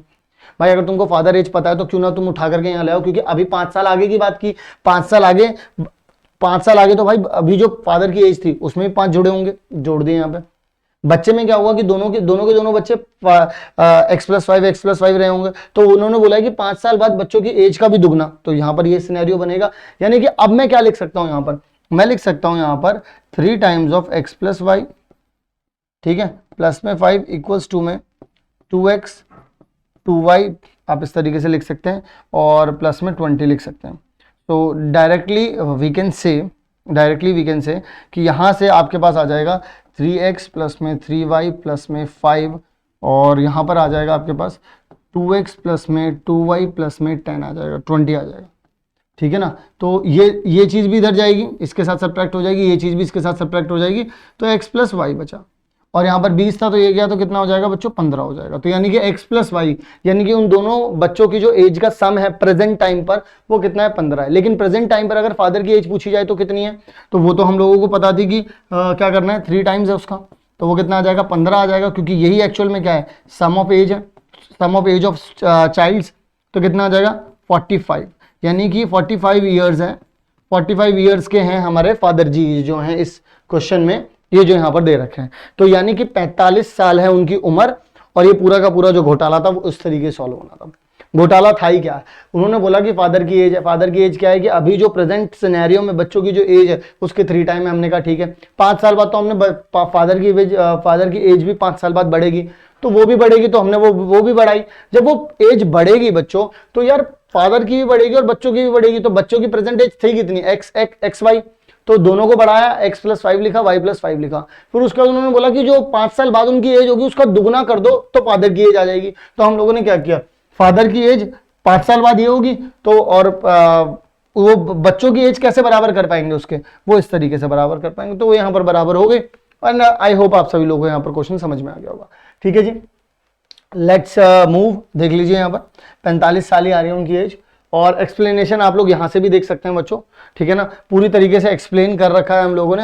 हमारा मेन जो पूरा का पूरा जो जोर है आप सभी लोगों के लिए, वो इसी बात पर है कि आप लोगों को कॉन्सेप्ट्स बहुत अच्छे से क्लियर हो जाएं, कॉन्सेप्ट्स बहुत अच्छे से समझ में आ जाएं। ठीक है ना, चलिए जी बात करते हैं हमारे अगले सवाल के बारे में। अगला सवाल क्या दे रखा है? अगला सवाल दे रखा है कि fraction becomes 1/3 when 2 is subtracted from the numerator. Numerator अब जैसे कि हम लोग जानते हैं कि हम लोग यहाँ पर x और y तो ले ही सकते हैं, है ना, x और y तो ले ही सकते हैं, उसमें तो कोई दिक्कत ही नहीं है, कोई गुनाह नहीं है। तो x और y लिया। वो कहते हैं कि न्यूमरेटर में अगर आप 2 सब्ट्रैक्ट कर देते हैं तो आपके पास कितना आ जाता है? 1/3। तो अगर हम इसे थोड़ा सा ढंग से सॉल्व कर दें तो हमें क्या मिल जाएगा? 3x माइनस में 6 इक्वल्स टू में y, यानी कि 3x माइनस में y इक्वल्स टू में 6। ये हमारी क्या हो जाएगी बच्चों? पहली इक्वेशन हो जाएगी। सिमिलरली अगर आप लोगों से कह दिया जाए कि भाई एक काम और करो कि ये ना 1/2 हो जाएगा, it will be become 1/2 when 1 is subtracted। वो बोल रहे हैं कि जब 1 माइनस कर दिया जाएगा डिनोमिनेटर में से, तो आप 2 को यहां भेज दीजिए, आप इसको वहां भेज दीजिए तो y माइनस 1 हो जाएगा। Then 2x minus y equals to में -1 आपके पास आ जाएगा। सब्ट्रैक्ट करना था ना, हाँ जी। So denominator find the fraction कर सकते हैं, बहुत आसानी से कर सकते हैं। ये हो जाएगी हमारे पास दूसरी इक्वेशन। अब अगर मजे की बात अगर आप लोग समझें, एक सवाल जो आया आप लोगों के पास 2019 में आया, इस तरीके से सवाल आप लोगों से 2020 में भी पूछा गया, तो समझ रहे हो ना तुम कितना इंपॉर्टेंट है ये। तो कितना आ जाएगा आप लोगों के पास? 3x minus y equals to में आ जाएगा 6, और 2x minus y equals to में कितना आ जाएगा? -1। तो अगर हम सब्ट्रैक्ट करते हैं इक्वेशन 1 माइनस इक्वेशन 2, तो कितना आ जाएगा हमारे पास? माइनस प्लस माइनस प्लस आ जाएगा ये भी। तो ये तो क्या कट जाएगा, आपके पास x बचेगा और आपके पास आ जाएगा 7। तो x जो है वो 7 है, और y की वैल्यू निकालना बहुत ईजी है। जब मुझे पता है ये 7 है तो 3 इंटू में 7 में यहाँ पर लिखूंगा, -6 यहाँ आ जाएगा, y वहाँ चला जाएगा, तो 21 में से 16 गया तो 15 बचे। तो यानी कि y इज इक्वल्स टू में कितना आ जाएगा? 15। यानी कि टोटल फ्रैक्शन जो है आपके पास आ जाएगा 7/15। अगर मैं वेरीफाई करना चाहूँ पहली इक्वेशन पहली लाइन से, तो ये 1/3 हो जाना चाहिए। कब? जब मैं 2 सब्ट्रैक्ट करूंगा। मैं 2 सब्ट्रैक्ट करता हूँ तो 5 और यहाँ आ जाएगा 15, तो कैंसिल किया तो कितना आ जाएगा? 1/3। बिल्कुल सही बात है। दूसरे बार वेरीफाई कर लेते हैं। अगर एक नीचे सब्ट्रैक्ट कर दूँ तो 14 हो जाएगा, और यहाँ 7, तो ये दोनों कट के 1/2 आ जाएंगे, और 1/2 ही आ रहा है। ठीक है ना, ओके। सो यानी कि यहाँ पर हम लोगों ने ये वाला सवाल भी बहुत अच्छे से समझ लिया, यानी कि 7/15 यही इसका जो है एक्चुअल जवाब होना चाहिए, और वही इसका जवाब आप लोगों को यहाँ पर दिख रहा है बच्चों। आई होप क्लियर हो रहा होगा। एक्सप्लेनेशन ये रहा पूरा का पूरा, लेकिन एक्सप्लेनेशन से भी जो ज्यादा जरूरी है वो है कॉन्सेप्ट का पता होना, क्वेश्चन को समझना, और वो आई होप आप सभी लोगों को समझ में आ गया होगा। चलिए बच्चों लोग बढ़ते हैं हम लोग हमारे नेक्स्ट क्वेश्चन की तरफ। तो देख लेते हैं अब हमारा अगला क्वेश्चन। अगला क्वेश्चन क्या कहता है? कहता है कि a part of monthly hostel charges in a college are fixed. A part of monthly hostel charges, ठीक है जी, एक पार्ट जो है वो फिक्स्ड है। The remaining depends upon the number of days one has taken food in the mess. When a student A takes food for 25 days, ठीक है, he has to pay 4500। मतलब कि मैं एक हॉस्टल में रहने के लिए गया, थोड़ा सा मैं इसे प्रैक्टिकली समझा करके दिखाता हूँ। आप लोग पढ़ेंगे, आगे जाएंगे, आगे बढ़ेंगे और बढ़िया कॉलेज में जाएंगे, वहां पर हॉस्टल भी होता है। आपने हॉस्टल ले लिया जैसे मान लीजिए वहां पर, तो हॉस्टल में क्या होगा कि भाई चार्जेस, हॉस्टल के चार्जेस अलग से देने पड़ेंगे। तो वहां पर क्या होगा, वहां पर आप जैसे हॉस्टल में गए तो एक फिक्स चार्ज रुपए, जैसे मान लीजिए एक्स जो है ये क्या हो जाएगा हमारे पास, ये मान लेते हैं हम लोग, ये हमारा फिक्स्ड चार्ज है, ये हमारा फिक्स चार्ज है। लेकिन मान लो फिर उसके बाद वाई जो है, ये वाई डेली, ये रोज का खाना है, रोज का खाना, अब जो भी खाना खाते हो रोज का खाना है। तो अब एक दिन का चार्ज तो इसका वाई होगा, लेकिन 2 दिन का चार्ज का कितना होगा? 2y होगा। 3 दिन का चार्ज कितना होगा? 3y होगा। 25 दिन का चार्ज कितना होगा, 25y होगा। लेकिन x जो है वो तो फिक्स्ड है, वो तो रहना ही रहना है। इसका मतलब जो पहला जो यहां तक का जो स्टेटमेंट है वो क्या कहता है, वो कहता है कि x ये जो फिक्स चार्ज है तो रहा ही रहा, इसी के साथ आप 25 दिन और गया वो बच्चा, ठीक है ना, तो 25y आ गया और टोटल कितने रुपए दिए उसने, 4500 रुपए दिए बच्चों। इसी के साथ whereas a student B who takes 30 days, उसने 30 दिन खाना खाया है, तो भाई देखो x तो उसमें भी सेम रहेगा, उसने 30 दिन खाना खाया है और उसने कितने दिए, 5200 रुपए दिए। अब मैं यहाँ पर आप लोगों को एक लॉजिक समझाना चाहता हूँ। लॉजिक बहुत ही सिंपल है, ज्यादा दिमाग लगाने की जरूरत नहीं पड़ेगी आप लोगों को। इसमें करना क्या है आप लोगों को, बस सिंपल ये देखिए, आप लोगों को पता चल गया ये आपके पास इक्वेशन 1 है, आप लोगों को पता चल गया ये आपके पास इक्वेशन 2 है। और इन्हीं चीज में आप लोगों को एक बात और समझ जानी चाहिए कि यार जब मुझे इक्वेशंस दे रखी है, मुझे देखो वो बात सही है कि आप लोगों को भी यहां पर ये भी लिखना था, वो प्रेजेंटेशन मैंने आप लोगों के लिए यहां पर रेडी कर रखी है, ठीक है ना। वो प्रेजेंटेशन आप लोग यहां से देख सकते हैं कि let fixed food is x, और फिर उसके बाद जो खाने का चार्ज है पर डे का वो वाई है, तो इस तरीके से आप लोग कर सकते हैं, वो अभी आपके ऊपर है। लेकिन मैं यहां पर कुछ और समझाना चाह रहा हूं। मेरा मेन जोर है, हमारा जो पूरा हमारी जो पूरी टीम है उसका जो मेन जोर है वो ये है कि आपको कॉन्सेप्ट समझ में आए। इक्वेशन 1 इक्वेशन 2 है, क्यों ना मैं यहीं डायरेक्टली सब्ट्रैक्ट कर दूं और मैं इसमें आंसर निकाल पाऊं। मैं सब्ट्रैक्ट करूंगा, ये नेगेटिव हो जाएगा, ये नेगेटिव, ये नेगेटिव, तो इसका मतलब तो क्या आ जाएगा, ये कैंसिल हो गया। यहाँ कितना बचेगा, माइनस का 5y बचेगा। 52 में 47 हो गया तो कितना बचेगा, माइनस का 700 बचेगा, कैंसिल आउट हो गया। फिर अगर 5 के टेबल से कट करूंगा इसे तो y इज इक्वल्स टू में कितना आ जाएगा बच्चों, 1 आ जाएगा, यहाँ पर 4 आ जाएगा, 0 आ जाएगा। यानी कि एक दिन का जो कॉस्ट लग रहा है वो 140 रुपए लग रहा है बच्चों। एक दिन का कॉस्ट कितना लग रहा है, 140 रुपए लग रहा है खाने का। और वो फिक्स प्राइस कितना है, वो फिक्स प्राइस आप ऐसे पता लगा सकते हैं, 25 इंटू में कितना आ रहा है, 140 आ रहा है, और इक्वल्स टू में कितना आ रहा था, 4500 रुपए आ रहा था ना, यहाँ पर 4500 रुपए आ रहा था। तो यानी कि आप यहाँ पर x इज इक्वल्स टू में कितना कह सकते हैं, 4500 रुपए माइनस में 25 इंटू में 140। तो अब अल्टीमेटली अगर आपको इसे सॉल्व करना हो तो 25 चौक कितने हो जाएंगे, 100, और 100 वो हो गए, और फिर उसके बाद आप लोगों को 10 से और मल्टीप्लाई करना है, तो 250 और 100 350 रुपए हो गए। तो इसका मतलब तो 350 रुपए हो गए, यानी 3500, यानी 4500 माइनस में यहाँ पे कितना आ जाएगा, ये 3500 आ जाएगा, ठीक है ना। क्योंकि 25 इंटू में 14 कितना आ रहा है आप लोगों के पास, 25 इंटू में 14 आ रहा है 350, तो एक जीरो की वजह से यहाँ पे 350 आ जाएगा। आपके पास बचे बच्चों कितने, 1000 रुपए। यानी कि जो फिक्स्ड प्राइस है बच्चों वो आपको देना पड़ रहा है 1000 रुपए। पूरे महीने का जो फिक्स प्राइस है वो कितना देना पड़ रहा है, 1000 रुपए। लेकिन अगर आप लोगों से बोला जाए कि आप डेली वाइज खाने के लिए कितना दे रहे हैं, तो वो दे रहे हैं आप 140 रुपीज। तो हम लोग यहाँ पर भी इसको क्रॉस चेक भी कर लेते हैं, देख लीजिए जरा। यहाँ पर डेली जो आपको देना पड़ रहा है 140 रुपए देना पड़ रहे हैं। देखिए क्योंकि एक्चुअल में हो क्या रहा है, फिक्स प्राइस प्लस में कॉस्ट ऑफ 30 डेज हो चाहे 25 डेज हो, फॉर्मूला तो वही लगा। तो अल्टीमेटली आप लोगों को 1000 रुपए पर मंथ देना पड़ेगा फिक्स्ड प्राइस उस हॉस्टल में, जिस हॉस्टल की यहां पर बात हो रही है, ठीक है जी। आई होप समझ में आ गया होगा, क्लियर। तो आगे की तरफ बढ़ते हैं, बात करते हैं सॉल्व बाय एलिमिनेशन। एलिमिनेशन का मतलब क्या होता है कि हम एलिमिनेट कर देते हैं किसी एक एक्स को या वाई को एलिमिनेट कर देते हैं। कैसे, सेम कोफिशिएंट्स बना करके। सबसे पहले तो एक सेम सूरत में उन्हें रखते हैं। यहाँ पर 3x माइनस में y इक्वल्स टू में 5 रह जाएगा पहली वाली इक्वेशन से, और 5x माइनस में y इक्वल्स टू में 11 रह जाएगा। ये हो गई मेरी पहली इक्वेशन, ये हो गई मेरी दूसरी इक्वेशन। मुझे कोफिशिएंट पहली बार में ही, मेरी पहली नजर में मुझे मेरे कोफिशिएंट जो है वो सेम दिखे y के, तो क्यों ना y को उड़ा दिया जाए। तो मैंने यहाँ पर क्या किया, इक्वेशन 1 को आप लोगों ने क्या कर दिया, सब्ट्रैक्ट कर दिया। इक्वेशन 1 को आप लोगों ने क्या कर दिया, सब्ट्रैक्ट कर दिया इक्वेशन 2 के साथ। तो कितना आ जाएगा आपके पास, आ जाएगा 3x minus y equals to में 5 और 5x minus y equals to में 11 माइनस प्लस माइनस। तो अल्टीमेटली आपके पास आ जाएगा माइनस का 2x, और ये तो कैंसिल हो जाएगा, बचा कितना, माइनस का 6, कैंसिल आउट हो गया। तो x की वैल्यू कितनी आ जाएगी बच्चों, 3 आ जाएगी। यानी कि x की वैल्यू तो 3 मिल गई, लेकिन y की वैल्यू कितनी मिलेगी, तो क्यों ना इक्वेशन में रख लिया जाए। तो 3x माइनस में y था, y पता ही नहीं है, इक्वल्स टू में 5 है, तो y को उधर भेज दो, 5 को इधर भेज दो। तो 3 इंटू में कितना आ जाएगा बच्चों, 3 आ जाएगा, माइनस में 5 इक्वल्स टू में y आ जाएगा। तो 9 माइनस 5 इक्वल्स टू में कितना आ जाएगा, y। यानी कि y की वैल्यू आ गई बच्चों कितनी, 4। यानी कि x की वैल्यू आ रही है 3 और y की वैल्यू कितनी आ रही है बच्चों, 4। 2017 में ये सवाल पूछा गया था। और एक बात और ध्यान रखिएगा, 2017 में इस सवाल के पूछने के बाद इस तरीके के सवाल डायरेक्टली बहुत कम पूछे गए हैं कि एलिमिनेशन से बता दो, क्रॉस मल्टीप्लिकेशन से बता दो, या फिर सब्स्टिट्यूशन से बता दो। डायरेक्टली अब आपको क्या दिया जाता है, अब इक्वेशन बनाने को दी जाती है और इक्वेशन बना करके फिर उसे सॉल्व करना होता है। सॉल्व करने का मेथड आपका अपना होता है, उसमें कोई बाउंडेशन आप लोगों को देखने को नहीं मिलती है।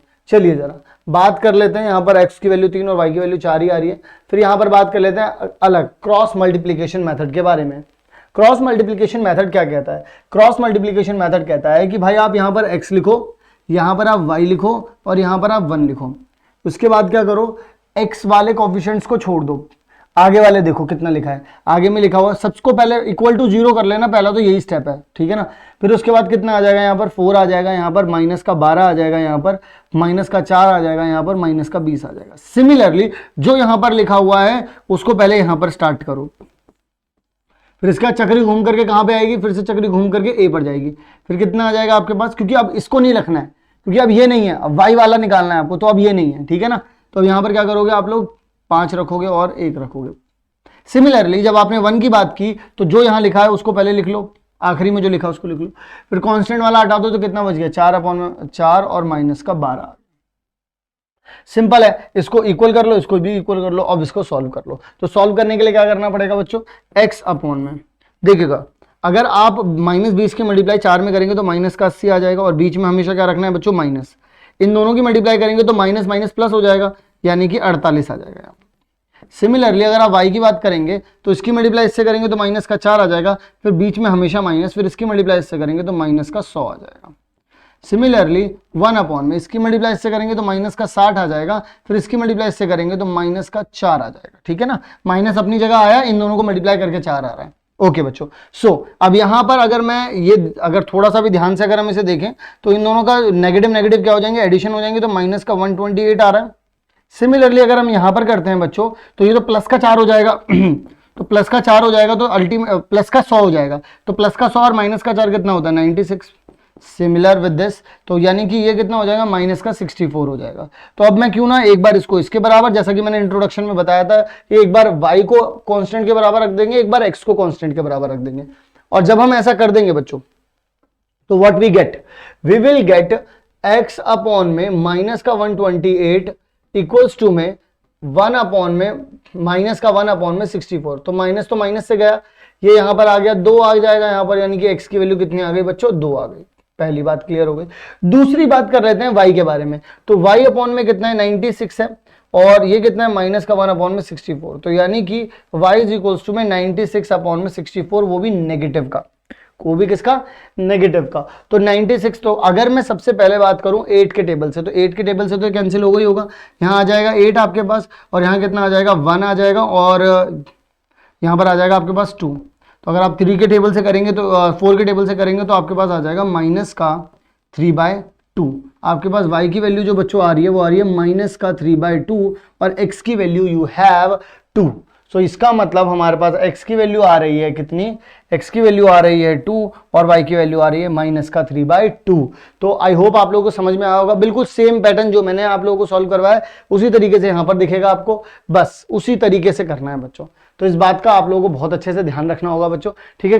कहीं पर भी किसी भी तरीके की कैलकुलेशन मिस्टेक मत करना। अगर कैलकुलेशन मिस्टेक नहीं हुई तब तो वैसे भी गलत होने से रहा, गलत नहीं होगा, ठीक है ना। चलिए जरा बात करते हैं हमारे अगले सवाल के बारे में। अगला सवाल क्या कहता है, 2 chairs and 3 tables cost 5650। कुछ नहीं है, अगर आप चेयर के कॉस्ट के बारे में अगर सोचेंगे तो चेयर के कॉस्ट को आप x रुपीज मान लो। हालांकि पूरी प्रेजेंटेशन यहां पर मौजूद है आप लोगों के लिए, लेकिन मैं आप लोगों को समझाना चाह रहा हूं। देखो, let the chair price of chair x, let the price of table y, तो वो आप लोग वहां से देख सकते हैं, वो हम लोगों ने आप लोगों के लिए रखा है। लेकिन मैं यहाँ पर अभी जो समझा रहा हूँ वो समझिएगा। अगर इसी के साथ उन्होंने क्या बोला है कि टेबल की कॉस्ट है, तो टेबल की कॉस्ट को हम लोगों ने y रुपीज मान लिया। तो मैं आप सभी लोगों से एक बात कहना चाहता हूँ कि चेयर हैं कितनी, 2 हैं, तो यानी कि 2x हो जाएगा। एक चेयर का कॉस्ट अगर x है तो 2 चेयर का कितना हो जाएगा, 2x। एक टेबल का कॉस्ट अगर y है तो 3 का कितना हो जाएगा, 3y, और टोटल आ कितना रहा है, 5650। सिमिलरली अगर आप लोगों से बात किया whereas the 3 chairs, 3 chair यानी कि 3x आ जाएगा, और 2 टेबल यहाँ आ गए, तो अब यहाँ पर कॉस्ट कितना आ जाएगा आपके पास, 7100। अब आपको चेयर का और टेबल का कॉस्ट निकालना। अरे ये तो बहुत ही आराम से हो जाएगा भाई, कोएफिशिएंट सेम करो और एलिमिनेट कर दो। जरा करके दिखाते हैं। तो अगर आप लोगों को यहाँ पर दिख रहा हो तो बेहद ही ये इजी लग रहा है। इसमें करना क्या होता है, जैसे मान लो कि एक बार जो x का यहाँ है वो y का यहाँ है, जो y का यहाँ है वो x का यहाँ है। तो अगर इस तरीके के कोफिशिएंट दिखते हैं तो सिंपल सी बात है, किसी भी एक से कर दो या तो 2 से कर दो मल्टीप्लाई। देखो अगर आपने फॉर एग्जांपल मुझे यहाँ पर इन दोनों की मल्टीप्लाई करके इनका एलसीएम निकालना पड़ेगा, 2 और 3 का एलसीएम कितना होगा 6। तो इसका मतलब मुझे क्या करना पड़ेगा बच्चों, मैं यहाँ पर एक काम कर सकता हूँ, मैं यहाँ पर 6 ला सकता हूँ। तो मैं यहाँ पर क्या करूँगा, 2 से मल्टीप्लाई कर दूंगा। मैं यहाँ पर क्या करूँगा, यहाँ 6 लाने के लिए मैं यहाँ पर क्या करूँगा, मैं इसे 3 से मल्टीप्लाई कर दूंगा। तो क्यों ना ऐसा किया जाए कि मैं इक्वेशन कि मैं कर रहा हूँ एक इक्वेशन को 2 से, पहली वाली ये मेरी पहली इक्वेशन है और ये मेरी दूसरी इक्वेशन है, तो मैंने पहली वाली इक्वेशन को 2 से मल्टीप्लाई कर दिया, दूसरी वाली इक्वेशन को 3 से मल्टीप्लाई कर दिया, क्योंकि मुझे ऐसा ही दिख रहा है, ठीक है ना, क्योंकि मुझे सेम को बनाने पड़ेंगे, मैं वाई वाले को सेम बना रहा हूँ।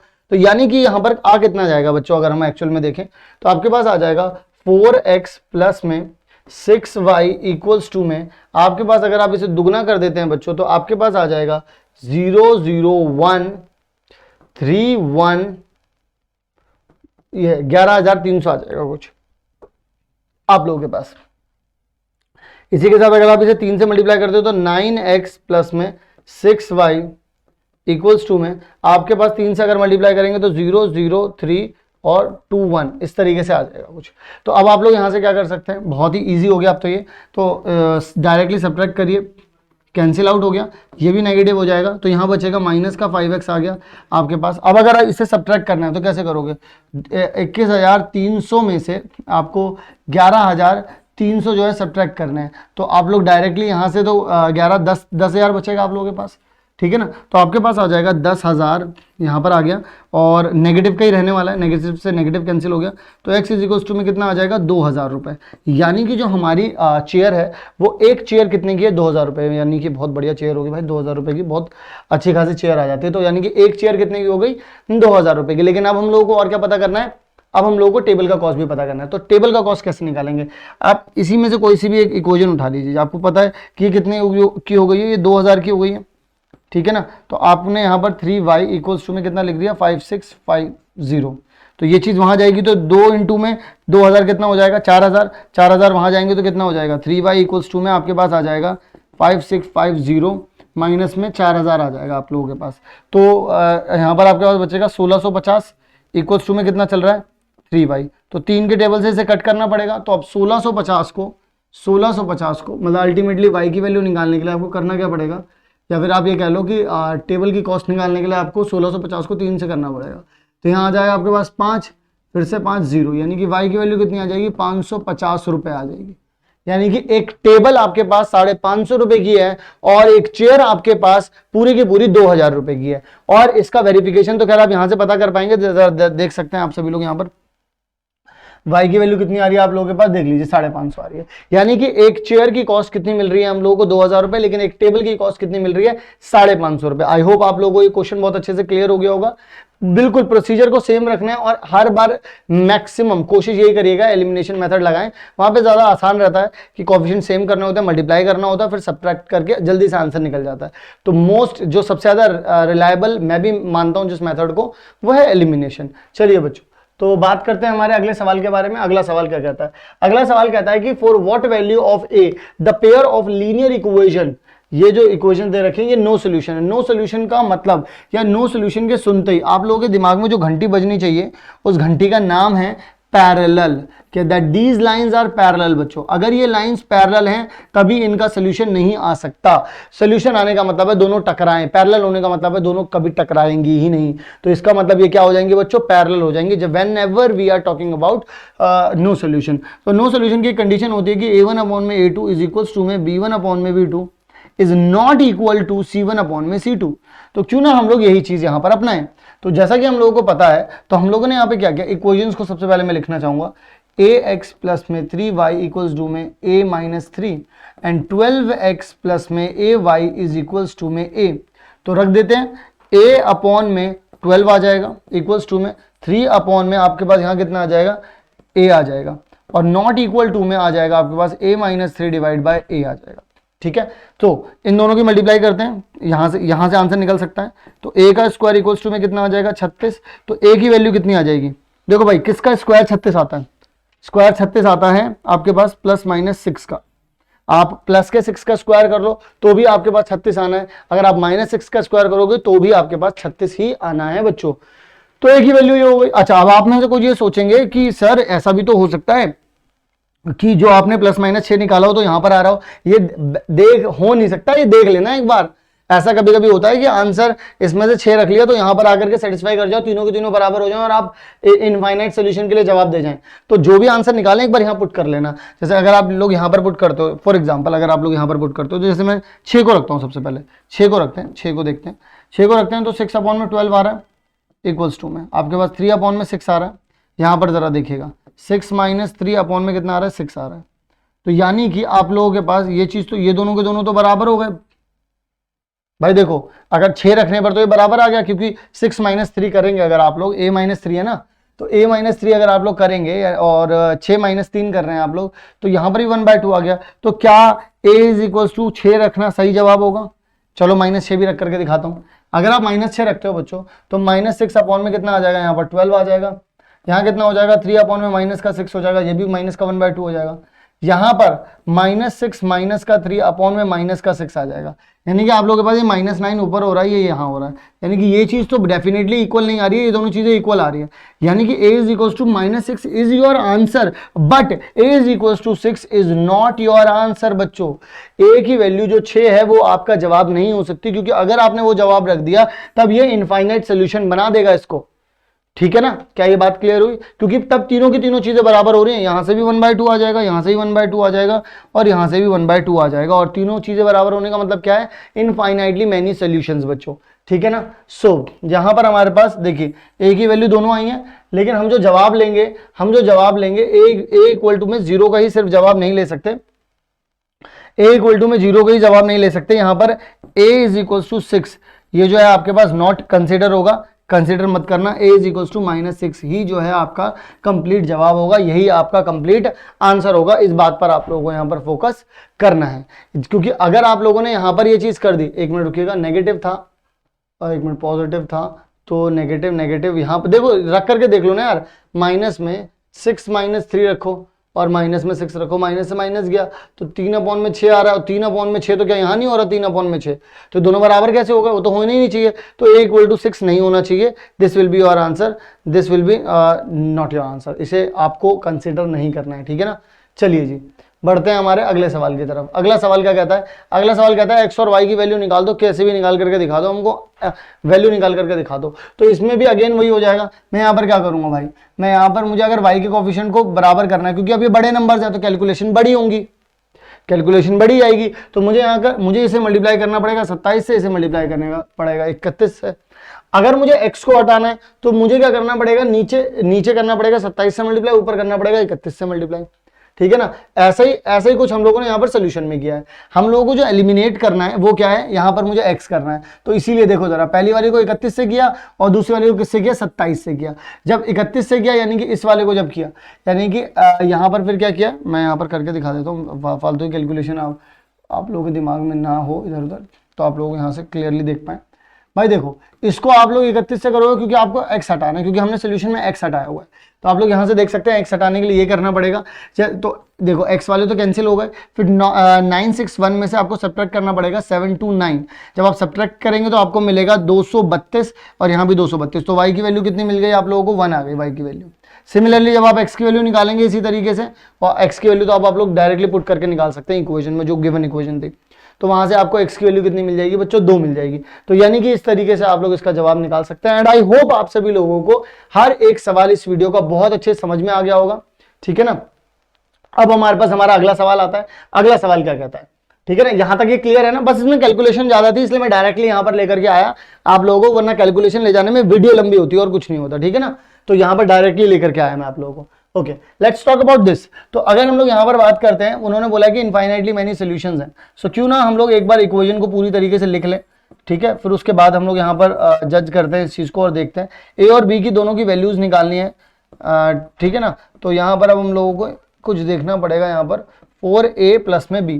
अब यहाँ पर तो सारी चीजें एक दूसरे के बराबर होती हैं। जब सारी चीजें एक दूसरे के बराबर होती हैं तो क्यों ना अब हम लोग डायरेक्टली यहाँ से देखें भाई, x अपॉन में a प्लस में b, भाई सारे बराबर होते हैं। तो यहां पर कितना आ जाएगा, -3 अपॉन में -a प्लस b -3। ठीक है ना। ये चीज आ जाएगी आप लोगों के पास। सिमिलरली आप लोगों के पास कितना आ जाएगा 7/4a प्लस में b आ जाएगा। तो एक बार इन दोनों को पकड़ लो, एक इक्वेशन बन जाएगी। एक बार इन दोनों को पकड़ लो तब भी इक्वेशन बन जाएगी। चलो जैसे सबसे पहले मैं इन दोनों को पकड़ा तो यहाँ पर देखो ये जाएगा 2 के पास तो कितना आ जाएगा 8a प्लस में 2b। अब ये जाएगा 7 के पास तो कितना आ जाएगा 7a और 7b, ठीक है ना। इस तरीके से कुछ निकल गया। तो यहाँ से a इधर आ जाएगा, तो a इधर आएगा तो कितना बचेगा 8 में 7 गया तो a बचा। ये यहाँ जाएगा तो कितना आ जाएगा 5b बचा। यानी कि a की वैल्यू कितनी आ रही है in terms of b, 5b आ रही है। यानी कि कहीं पर भी a लिखा हो मैं b लिख सकता हूँ। अब एक काम करो, अब इन दोनों को उठा लो, माइनस से माइनस कैंसिल आउट हो जाएगा। अब आप क्या करें इन दोनों को उठा लो, या फिर आप इन दोनों को ही उठा लो, कोई भी दिक्कत नहीं, इन दोनों को उठा लो, थोड़ा कैलकुलेशन कम ही रहेगा तो ज़्यादा अच्छा रहेगा, ठीक है ना। कैलकुलेशन कम यानी कि गलतियां कम। तो 4ab तो यहाँ कितना आ जाएगा 12a प्लस में 3b आ जाएगा आपके पास। फिर यहाँ से इसको भेजेंगे यहाँ पे 7, तो 7a प्लस में 7b माइनस में 21 आ जाएगा। तो यानी कि अब यहाँ पर आप 7a को इधर भेजेंगे तो कितना आ जाएगा, तो आपके पास आ जाएगा 5a, और 3b को उधर भेजेंगे तो कितना आ जाएगा आपके पास 4b आ जाएगा, और माइनस में 21 लिखा हुआ है। अब आप एक बात बताइए, a की जगह पर आप लोग क्या लिख सकते हैं 5b लिख सकते हैं, यानी कि 5 इंटू में 5b यहाँ लिख दिया मैंने, और 4b माइनस में 21। तो अगर आप लोग यहाँ पर इस 4b को इधर भेज देंगे तो कितना हो जाएगा 25b माइनस में 4b इक्वल टू में माइनस में 21। तो 21b इक्वल टू में कितना हो जाएगा माइनस का 21, 21 से 21 कैंसिल, यानी b की वैल्यू कितनी आ गई बच्चों -1। तो a की वैल्यू कितनी हो जाएगी -1 से मल्टीप्लाई होकर के a की वैल्यू हो जाएगी -5। तो b की वैल्यू हो गई -1 और a की वैल्यू कितनी हो गई बच्चों -5। तो देख सकते हैं आप लोग a की वैल्यू ये रही और b की वैल्यू ये रही। करा कुछ नहीं है, जो कंडीशंस दी थी ये वाली सबको एक दूसरे के बराबर रखा, और बराबर रखने के बाद जो भी चीजें आई उन्हें कैलकुलेट किया, a और b के बीच में टर्म्स देख लिया, मतलब इनके बीच में कॉम्बिनेशन देख लिया क्या कॉम्बिनेशन बन रहा है एक्चुअल में, तो वहां से चीजें जो है वो और ज्यादा आसान हो गई। देखिए एलिमिनेशन मेथड, आई नो आप सभी लोग जानते हैं एलिमिनेशन मेथड को भाई। देखिए एलिमिनेशन मेथड, अब ये जो मेथड है ना, अब ये जो मेथड है, इस मेथड को आप सभी लोगों को समझना होगा, जानना होगा। क्यों? इसके पीछे का रीजन है क्योंकि देखो यार, हर बार जो नंबर जो बढ़ते चले जा रहे हैं ना, इन नंबर्स के बढ़ने का जो बेसिक फंडा या जो बेसिक मूल मंत्र है वो ये हो रहा है कि वो लोग आपको लैंग्वेज में कुछ इस तरीके के क्वेश्चंस फंसा करके दे रहे हैं कि आप लोग फंस जाओ उसमें, और ये खुद सोचने लग जाओ कि यार कैसे होगा, अब हमें समझ नहीं आ रहा। आप लोग उनकी लैंग्वेज ऐसी हो जाएगी, तो वहां पर आप लोग फंस सकते हो, और वहीं पर आप लोगों को नहीं फंसना है। उसी के लिए हम लोग आप लोगों के लिए कोर्स, यानी कि ये पूरी की पूरी वीडियो जो हम लोगों ने इस तरीके की वीडियो जो है वो डिजाइन किए हैं। तो आप लोगों को किन बातों का ध्यान रखना है मैं आप लोगों को बताऊंगा। एलिमिनेशन मेथड तो आप लोग समझ गए होंगे कि आपको या तो मतलब सेम कोफिशिएंट बना देना है, क्या कर देना है सेम कोफिशिएंट बना देना है, सेम कोफिशिएंट ऑफ एक्स का बना दो या वाई का बना दो, फिर उसमें प्लस कर दो या माइनस कर दो, किसी भी तरीके से आपको किसी एक वेरिएबल को वहां से गायब कर देना है।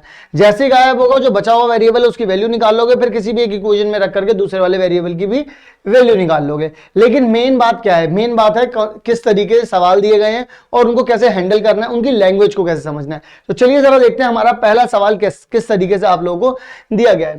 पहला सवाल आप लोगों से कहता है the ratio of income of 2 person. ये इनकम का रेशियो है, आप अगर यहां पर समझेंगे तो ये क्या है, ये इनकम का रेशियो है। और अगर आप इनकम के रेशियो को समझेंगे तो वो दे रखा है 9:7 दे रखा है आप सभी लोगों को।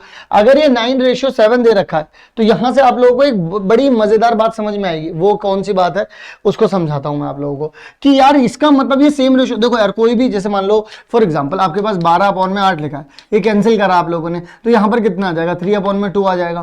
तो इसका मतलब इनके साथ कुछ ऐसा नंबर था, 4 ऐसा नंबर था जो इन दोनों में मल्टीप्लाई हो रहा था, उसी के मल्टीपल में चल रहे थे ना ये। तो इसका मतलब इन दोनों की जो इनकम होगी वो किसी ना किसी एक रेशो में चल रही होगी, वही तो कट होकर के 9/7 बचा। इसका मतलब मैं बोल सकता हूं कि अगर इनकम पहले पर्सन की, अगर मैं फर्स्ट पर्सन की बात करूं, फर्स्ट पर्सन इनकम की अगर मैं बात करूं तो मैं क्या उसे ये बोल सकता हूं बच्चों 9x बोल सकता हूं ना, अब तो आराम से।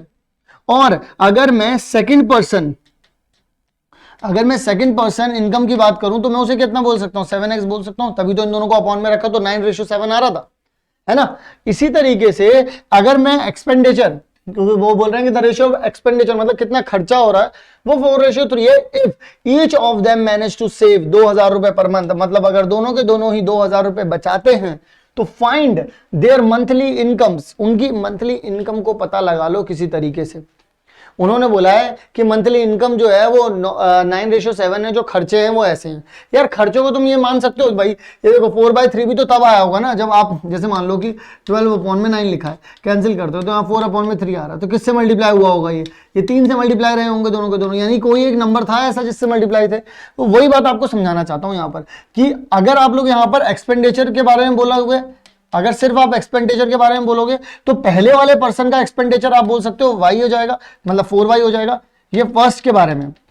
लेकिन अगर आप लोग सेकंड के बारे में बात करोगे तो सेकंड का जो एक्सपेंडिचर है वो कितना हो जाएगा? वो हो जाएगा 3y हो जाएगा। अब लेकिन एक बात बताओ, पहले वाले ने इतना कमाया फिर इतना खर्च किया, तब जाकर के भाई देखो कमाई, जब आप देखो सेव कब होता है? सेव तब होता है जब मेरी जो कमाई हो गई है उस कमाई में से मैंने जो खर्च करना था खर्च कर लिया, अब जो बचा वो सेविंग है। यानी कि अगर मैं फर्स्ट पर्सन से बात करूं तो अगर आप लोग यहां पर थोड़ा सा भी फोकस करेंगे तो आप समझ पाएंगे यहां पर कि देखिए पहले वाले बंदे की अगर आप बात करें फर्स्ट पर्सन, सिर्फ फर्स्ट के बारे में बात करते हैं। फर्स्ट पर्सन का मतलब यह है कि उसने 9x तो कमाया, फिर 4y उसने मतलब खर्च किया, बचाया कितने? 2000। 2000 तो दोनों नहीं बचाया ना बच्चों। अच्छा, अगर हम सेकंड पर्सन के बारे में सोचने लग जाएं थोड़ी देर के लिए, ठीक है, तो सेकंड पर्सन ने क्या किया? 7x कमाया और 3x गवाया, 3y गवाया और तब जाकर के 2000 रुपए बचाया। तो यानी कि ये दो इक्वेशन बनी कि नहीं बनी हमारे पास? समझो, ये पहली इक्वेशन है और ये दूसरी इक्वेशन है। कॉन्सेप्ट है ये, कॉन्सेप्ट को ही तो समझना है बच्चों। यानी कि हमारे पास जो इक्वेशन बन रही है बच्चों, वो इक्वेशन कुछ इस तरीके से बन रही है कि 9x माइनस में 4y इक्वल्स टू में 2000 और 7x माइनस में 3y इक्वल्स टू में 2000। अब क्यों ना मैं एक काम करूं, मैं इनके वेरिएबल्स को सेम कर देता हूं, तो यानी मतलब इनके कोफिशिएंट्स को, तो मैं इसको किससे मल्टीप्लाई कर दूंगा? मैं इसको कर दूंगा 3 से मल्टीप्लाई और इसको किससे मल्टीप्लाई कर दूंगा? 4 से। इससे क्या हो जाएगा? ये भी 12 बन जाएगा और ये भी 12 बन जाएगा। तो 3 से मल्टीप्लाई करने पर बच्चों कितना हो रहा है मेरे पास? 27x माइनस में 12y इक्वल्स टू में 6000 आ जाएगा यहां पर। ये कितना हो जाएगा बच्चों? 28x माइनस में आपके पास हो जाएगा ये माइनस का 12y और ये आ जाएगा 8000 आपके पास। अगर आप इन्हें सब्ट्रैक्ट करते हैं तो नेगेटिव, ये पॉजिटिव और ये नेगेटिव हो जाएगा। सब्ट्रैक्ट कर रहे हैं ना आप लोग इन्हें, तो अब आपके पास कितना आ जाएगा? माइनस का x यहां से बचेगा, ये तो पूरा का पूरा ही गायब हो जाएगा। इक्वल टू में कितना आ जाएगा? माइनस का 2000। अगर आप समझेंगे तो इसका मतलब ये हो जाएगा कि x की जो वैल्यू आ रही है आप लोगों के पास, वो कितनी आ रही है आप लोगों के पास? 2000। यानी कि जो x है वो आपके पास कितना आ रहा है? 2000। लेकिन x आपके पास जवाब नहीं है। x तो सिर्फ एक वो एक कांस्टेंट नंबर है जो इन दोनों के साथ जुड़ रहा था। जैसे कि यहां पर मैंने आप लोगों को काट के दिखाया था, तो मैंने बताया था यहां पर तो 4 आ रहा है, लेकिन इनके साथ जो नंबर जुड़ रहा था वो कितना था? वो ये अब पता चला है। तो 9 इंटू में कितना करना पड़ेगा? 2000। यानी कि एक्चुअल में पहले वाला जो पर्सन है उसकी जो सैलरी है वो कितनी हो जाएगी आपके पास? 18000। और जो दूसरा वाला पर्सन है उसमें क्या करो? 7 इंटू में 2000, यानी कि ये कितना हो जाएगा बच्चों? ये इस दूसरे वाले की सैलरी हो गई 14000। यानी कि फर्स्ट पर्सन, ये क्या हो जाएगा? Salary of first person, salary of first person, और इसी के साथ सैलरी ऑफ सेकंड पर्सन। अगर आप सेकंड पर्सन की सैलरी के बारे में बात करें, देखो भाई, तो कितना आ जाएगा यहां पर? 2000, तो वो मल्टीपल आ रहा है, 9 कर देंगे, 2000 आ रहा है, फिर यहां कितना आ जाएगा? 7। तो कितना हो जाएगा? 18000 यहां आ जाएगा और यहां कितना हो जाएगा बच्चों? 14000 रुपए हो जाएगा। तो ये तो इनकी इनकम हो गई। लेकिन वाई की वैल्यू भी पता लगाना बहुत ज्यादा जरूरी है, क्योंकि वाई की वैल्यू जब पता लगाएंगे तभी पता चलेगा एक्सपेंडिचर, यानी खर्चा कितना कर रहे हैं। तो इसका मतलब खर्चा कितना हो रहा होगा बच्चों? वाई की वैल्यू निकालनी पड़ेगी उसके लिए। तो 9x माइनस में 4y इक्वल्स टू में कितना है? 2000 रुपए है। तो अब आप लोग क्या कर सकते हैं? यहां पर 9, यहां पर आप लोगों ने लिख दिया 2000 और माइनस में 4y इक्वल्स टू में कितना हो जाएगा? 2000। तो अल्टीमेटली इसको यहां भेज दीजिए, इसको यहां भेज दीजिए, यानी कि ये आ जाएगा आपके पास 18000 माइनस में कितना आ जाएगा? 2000 इक्वल्स टू में आपके पास 4y आ जाएगा। जब आप इन्हें माइनस कर देंगे तो आपके पास कितना आ जाएगा? 16000 इक्वल्स टू में 4y। कैंसिल आउट कर देंगे अगर आप इसे, तो कैंसिल आउट करने पर आप लोगों को मिलेगा यहां पर 4000। यानी कि 4000 ये है y की वैल्यू, 4000 ये y की वैल्यू। यानी कि ये एक्सपेंडिचर में जो एक कांस्टेंट नंबर मल्टीप्लाई कर रहा था ना ऊपर नीचे इन दोनों में, क्योंकि तभी तो इनका कितना आ रहा था? 4 कितना आ रहा था? 4:3 आ रहा था, तभी तो 4:3 आ रहा था बच्चों, तभी आप आ रहा था 4:3। अब यहां पर जरा ध्यान से समझो, तो यहां पर y की वैल्यू निकली है, लेकिन आपको चाहिए क्या, पहले वाले का एक्सपेंडिचर, ये है फर्स्ट वाले का, वो कितना हो जाएगा बच्चों 4 इंटू में 4000, यानी कि खर्चे कितने हैं उनके 16000 हैं खर्चे, और कमाई कितनी हो रही है उनकी 18000। लेकिन वहीं अगर 3y करेंगे तो 3y क्या है, सेकंड बंदे के बारे में, उसके खर्चे कितने हैं, तो कितना आ जाएगा 3 इंटू में 4000, यानी कि उनके खर्चे कितने हैं आपके पास, वो उनके खर्चे हैं भाई 12000, तभी वो जाकर के बचा पा रहे हैं 2000। पहले वाले के बंदे के खर्चे कितने हैं 16000, दूसरे वाले के बंदे के खर्चे कितने हैं 12000। तो इसका मतलब हम लोग यहाँ पर ये चीज यहाँ से निकाल पाए, कैलकुलेट कर पाए। तो कुल मिला करके monthly income of second person यहां पर आपके पास इतनी हो रही है। तो आप लोगों के पास जो है, तो मंथली इनकम हो गई आप लोगों के पास इतनी, ये थी आपके पास कमाई। एक मिनट इधर रुकिएगा, 28, और हमारे पास x और y, और x की वैल्यू कितनी निकाली थी हम लोगों ने यहाँ से, let me check it for you. देखिए भाई x की वैल्यू आ गई थी 2000 रुपए और y की वैल्यू आ गई थी 4000 रुपए हमारे पास। तो एक्चुअल में हम लोगों ने करा क्या था, हम लोगों के पास ये x वो सिर्फ मल्टीपल था, ये y भी क्या था, मल्टीपल था। तो पहले पर्सन की इनकम कितनी थी 18000 रुपए, और दूसरे वाले पर्सन की इनकम कितनी हो जाएगी 7th है ना, तो x की वैल्यू कितनी आई हमारे पास, बिल्कुल जो monthly income of second person. तो मंथली इनकम भाई, एक मिनट रुकिएगा जरा, मंथली इनकम तो भाई वो तो सेविंग का निकला था हमारे पास, और x की बात हुई थी, तो x की वैल्यू हमारे पास कितनी आ गई थी बच्चों, x की वैल्यू 4000 आ गई, 2000 आ रही थी हमारे पास x की value. Let me check it for you. तो यहाँ पर आप सभी लोगों के पास x की वैल्यू 2000 आ रही है, बिल्कुल सही है, जो हम लोगों ने सॉल्व किया है बच्चों बिल्कुल सही है, 14000 रुपये ही होगा। 14000 रुपये में से ही जब वो अपने खर्चे नहीं संभाल पा रहे हैं, 12000 रुपये खर्च कर रहे हैं, तभी तो 2000 रुपये बचेगा। अगर उनके 28000 रुपये, ये थोड़ा सा गलत लिखा हुआ है, ये थोड़ा सा गलत लिखा हुआ है बच्चों, ये सही नहीं है डाटा। यहाँ पर 4000 की जगह पर आपके पास 2000 ही होना चाहिए था, क्योंकि एक्चुअल में मल्टीपल ऑफ सैलरी तो इतना ही था ना, 2000 ही तो था, तो यानी कि यहाँ पर कितना आ जाएगा 14000 रुपये। ये गलत लिखा हुआ था आपके पास, ठीक है ना, अब मैंने यहाँ पर सही कर दिया, ठीक है। चलिए बढ़ते हैं हमारे अगले सवाल की तरफ। अगला सवाल क्या कहता है, अगला सवाल कहता है the sum of digit of two numbers. यहाँ पर एक बहुत ही बेहतरीन सी बात बताना चाहूंगा। अगर दो डिजिट के बारे में कभी भी बात करते हैं, तो आप जैसे मान लीजिए 2 डिजिट के बारे में बात हो रही है, कोई एक ए है और एक बी है, जैसे मान लो यहाँ पर 72 लिखा हुआ है, तो यानी कि 2 डिजिट ए और बी हो गया। तो अब अगर ए और बी लिखा हुआ है बच्चों आपके पास, अगर मैं इसका सम बोल रहा हूँ, आप लोगों से ध्यान से सुनिएगा, सम बोल रहा हूं, यानी कि मैं इन दोनों को जोड़ रहा हूं, तभी वहां पर कितना आ रहा है 9 आ रहा है, उन्होंने बोला है कि सम 9 आ रहा है। फिर उसके बाद वो क्या कहते हैं, फिर अब जरा मेरी बात को बहुत ध्यान से सुनिएगा, कभी भी अगर 2 नंबर लिखने होते हैं, जैसे 72 लिखा हुआ है, ये 2 नंबर ऐसे लिखे हुए हैं, लेकिन एक्चुअल में लिखे कैसे जाते हैं, अगर 2 डिजिट नंबर है तो 7 इंटू में 10 प्लस में 2, जो पहले लिखा जाता है उसमें कुछ भी नहीं होता है, लेकिन जो दूसरा वाला होता है उसमें 10 से मल्टीप्लाई करनी पड़ती है।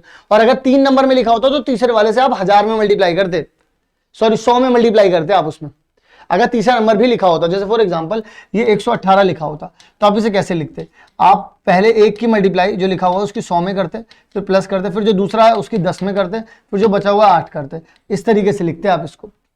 अब ये मैंने क्यों बताया, ये यहां पर सुनो, आपको पता है कि इन दोनों का सम, दो डिजिट है, उनका सम कितना आ रहा है 9 आ रहा है, ए प्लस बी। उसी के साथ 9 times the number is twice, वो जो इस नंबर का अगर आप 9 टाइम्स करोगे, 9 टाइम्स कैसे कर पाओगे, जब ये नंबर आपको पता होगा। तो ए भी नंबर था आपके पास, तो आपने 10 ए कर दिया और प्लस में बी लिख दिया। इसका 9 टाइम्स इज इक्वल्स टू में ट्वाइस द नंबर, दुगना हो जाएगा बाय रिवर्सिंग, रिवर्स कर दीजिए, यानी कि इसको बी ए बना दीजिए। रिवर्स अगर आप reversing the order of digit, तो कितना आ जाएगा 10 बी और आपके पास प्लस में ए आ जाएगा। ये है एक्चुअल में गेम, ये पूरी की पूरी बात आपको समझ में आनी चाहिए थी। कभी भी किसी भी 2 डिजिट नंबर को रख रहा हूं और मुझे वो पता नहीं है, तो मैं हमेशा बाद वाले को, यानी पहले नंबर पे जो लेफ्ट, जो राइट मोस्ट में लिखा हुआ है, उसको तो एज इट इज रहने दूंगा। दूसरे वाले को अगर आप राइट से लेफ्ट जाते हैं तो क्या करेंगे आप लोग, जैसे यहां पर मैंने किया 72 था ना, तो इसको कैसे लिखा, मैं इधर से इधर गया ना, तो मैंने 7 को क्या लिखा 7 इंटू 10, ठीक है ना। चलिए जरा अब यहाँ पर डिस्कशन कर लेते हैं कि किस तरीके से चीज़ों को मैनेज करना है। अब इसे अगर मल्टीप्लाई करेंगे तो यहाँ आ जाएगा 90 ए प्लस में 9 बी इक्वल्स टू में आपके पास आ जाएगा 20 बी और 2 ए आ जाएगा। तो मैं क्या करूँगा, ए को इधर ले आता हूँ तो 88 ए आ जाएगा, और 9 बी को वहाँ ले जाता हूँ तो कितना आ जाएगा आपके पास 11 बी आ जाएगा। तो अल्टीमेटली अगर आप कैंसिल आउट करते हैं तो आपके पास यहाँ आ जाएगा 8, यानी कि 8 ए इज इक्वल्स टू में आपके पास बी के बराबर आ रहा है वो, तो अब तो आप इसे क्या कर सकते हैं, ये आपका इक्वेशन 1 थी, ये आपका इक्वेशन 2 थी, ये आपके पास ये इक्वेशन 2 थी। अब यहां से आपने क्या किया, यहां से बी की वैल्यू निकाल करके ए में रख दो। अगर आप ए में रख दोगे तो ए की जगह तो ए लिखा ही हुआ है, लेकिन बी की जगह भी आपने एक ए कर दिया है। इक्वल्स टू में 9 था, यानी कि 9 है, इक्वल्स टू में 9 आ गया, कैंसिल आउट कर दिया, तो ए की वैल्यू कितनी आ जाएगी, 1 आ जाएगी। लेकिन बच्चों मुझे ए की वैल्यू 1 नहीं चाहिए, मुझे तो अभी और भी काम है, मुझे बी की वैल्यू भी निकालनी है।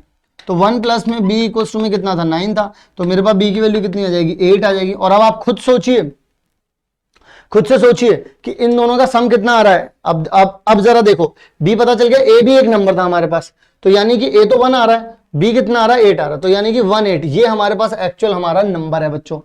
अब तुम खुद सोचो कि वो कह रहे थे कि इस नंबर का अगर तुम 9 टाइम्स कर दोगे, यानी कि 9 टाइम्स कर दोगे, और तो ये बराबर हो जाएगा, दुगना कर दो इसके रिवर्स का यानी कि 8 1 का। आप खुद करके देख लो, चाहे यहां पर आ जाएगा 2, यहां आ जाएगा 7, तो कितना आ जाएगा 16, 162।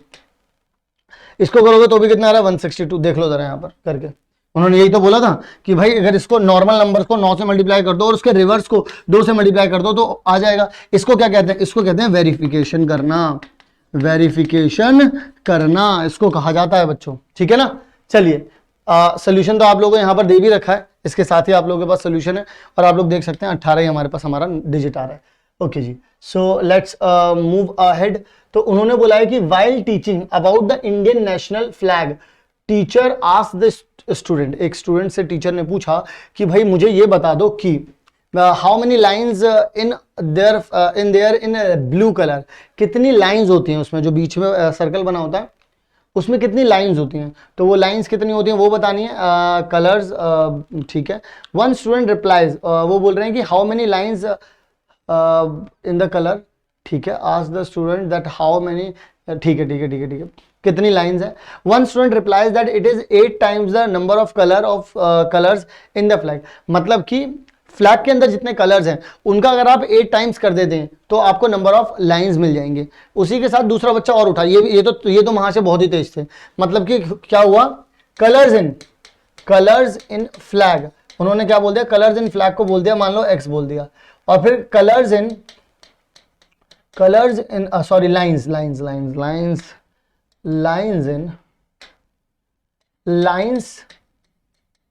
इन फ्लैग, फ्लैग के अंदर जो लाइन है उसको वाई कह दिया। कहते हैं कि कलर्स का 8 टाइम्स कर देंगे तो लाइंस के बराबर आ जाएगा। पहले तो ये बात बोली उन्होंने, ठीक है ना, एक्स और वाई को इस तरीके से कनेक्ट कर दिया। फिर उसके बाद एक दूसरा महाशय उठते हैं, वो बोलते हैं वाइल अदर से that the sum of numbers of colours in the flag and the number of lines, मतलब कि इन दोनों का सम यानी कि एक्स प्लस वाई जो आ रहा है वो कितना आ रहा है, वो 27 आ रहा है।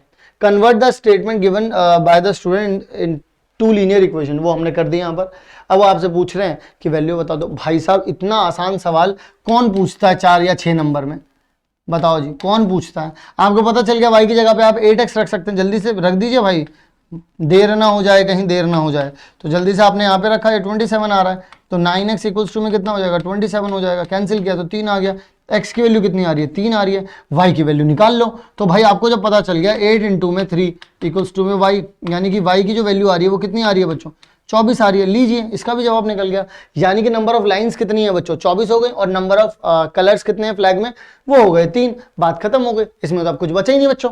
इज इट क्लियर और नॉट, क्लियर हो गई बात। अच्छा उसके बाद कुछ और भी बोलते हैं, find the number of lines in the wheel, ठीक है वो बता दिया हमने 24 है। What does the wheel signifies in the flag, ये अब ये पहले पूछे जाते थे सवाल, 2016 2015 17 भी पूछा गया, लेकिन उसके बाद ये सवाल नहीं पूछे गए। तो लेकिन अगर आप लोगों से पूछा जाए तो ये जो है ये जो पर्टिकुलरली लाइंस बनी होती है ये सिग्निफाई करती हैं लॉ ऑफ धर्मा को, ये आप बता सकते हो, ठीक है ना। वो तो खैर ये जनरल नॉलेज और जनरल पॉइंट के बात है, मैथ्स में इसका कोई रिलेशन नहीं था, लेकिन 1 नंबर में ये पूछा जाता था आप लोगों से, ठीक है ना। तो इस तरीके से हम लोगों ने इसके जवाब निकाल पाए बच्चों। ओके चलिए जी, बात करते हैं हमारे अगले क्वेश्चन के बारे में। बेहद ही टेक्निकल क्वेश्चन है, जरा ध्यान से समझिएगा। पॉइंट ए, एक मिनट रुकिएगा, point A and B 100 kilometre apart on highway, ठीक है, ये बी है ये ए जी है, ठीक है। फिर वो बोलते हैं कि one car starts from A and another from B, ठीक है। एक कार यहाँ पर एक कार बी पर है। At the same time if they travel the same direction, अगर वो दोनों के दोनों सेम डायरेक्शन में जाते हैं तो किसी एक पॉइंट पर जाकर के वो मिले 5 घंटे में। मान लो कोई ये सी पॉइंट है, और तो ये दोनों के दोनों जाकर के यहाँ पर मिल गए, दोनों की दोनों गाड़ियाँ यहाँ यहीं पर आ गई, ए वाली गाड़ी भी और बी वाली गाड़ी भी, दोनों की दोनों गाड़ियाँ यहीं आ गई। तो सॉरी, ए वाले की गाड़ी और बी वाले की गाड़ी दोनों की दोनों यहीं मिली। तो वो आपसे पूछ रहे हैं कि if they take the travel each other, if they travel to each other, मतलब दोनों के दोनों अगर इधर की तरफ ही आते हैं तो कहीं मिल जाएंगे, मान लो डी पॉइंट पर मिल गए, ठीक है। और कितनी देर में मिल गए, यहाँ इन्हें पहुँचने में लगे थे 5 घंटे और यहाँ इन्हें पहुँचने में कितनी देर लगेगी, 1 आवर लगेगा, ठीक है। दोनों एक दूसरे से 100 किलोमीटर दूर हैं, ठीक है ना, 100 किलोमीटर दूर है और दोनों के दोनों इधर की तरफ आ रहे हैं। तो what are the speed of the cars, देखो यार बात डिस्टेंस में हो रही है, मतलब पूछ स्पीड रहे हैं, ठीक है ना। तो स्पीड जब पूछी जाती है, जैसे मान लो for example car starts from point A, speed of, मैं ऐसा लिख देता हूं, स्पीड ऑफ कार, ठीक है ना, स्टार्ट फ्रॉम ए, तो उसे आप यू मान लीजिए, और सिमिलर लिख करके बी से, जो बी से शुरू हो रही है उसको आप वी मान लीजिए। मुझे एक बात बताइए, डेटा तो किलोमीटर्स में दे रखा है, डेटा किस में दे रखा है, किलोमीटर्स में दे रखा है। तो किलोमीटर डेटा अगर किलोमीटर में दे रखा है तो मुझे स्पीड को भी किलोमीटर में करना पड़ेगा। अब एक बात सुनो, स्पीड को किलोमीटर में कैसे करेंगे, स्पीड को किलोमीटर में तब कर पाएंगे जब मैं उसे टाइम से मल्टीप्लाई करूंगा। तो टाइम से मल्टीप्लाई करने का क्या मतलब है, क्या मेथड होगा, वेरी सिंपल। अब आपको पता है कि u किलोमीटर से ये यहां से चली होगी ए पॉइंट से, और v किलोमीटर से ये बी वाले पॉइंट से चली होगी। अब ये दोनों के दोनों सेम जगह पे गए होंगे, लेकिन दोनों का पहुंचने का, देखो ये दोनों के दोनों यहां पहुंचे हैं, यानी कि ए से लेकर के सी पर गए और बी से लेकर के सी पर गए। तो ए से सी में डिस्टेंस की बात कर रहा हूं, ए से सी माइनस अगर कर दूं बी से सी, तो इन दोनों के बीच का डिस्टेंस कितना आ जाएगा, 100 आ जाएगा। अब एक बात बताओ कि यहां से ए से सी का डिस्टेंस कितना है, ए से जो सी का डिस्टेंस है वो कितना है भाई, 5 घंटे लगे इस वाली कार को पहुंचने में, 5 घंटे लगे। तो अगर मैं टाइम की मल्टीप्लाई उसकी स्पीड में कर दूं, तो देखो टाइम की मल्टीप्लाई स्पीड में करने का मतलब क्या होता है, डिस्टेंस निकल गया। फिर यहां से लेके इधर भी जाने में कितना लगा, 5 ही घंटे लगे। तो v कर दिया मैंने, यहां पर माइनस बीच में था और यहां पर 100 आ गया।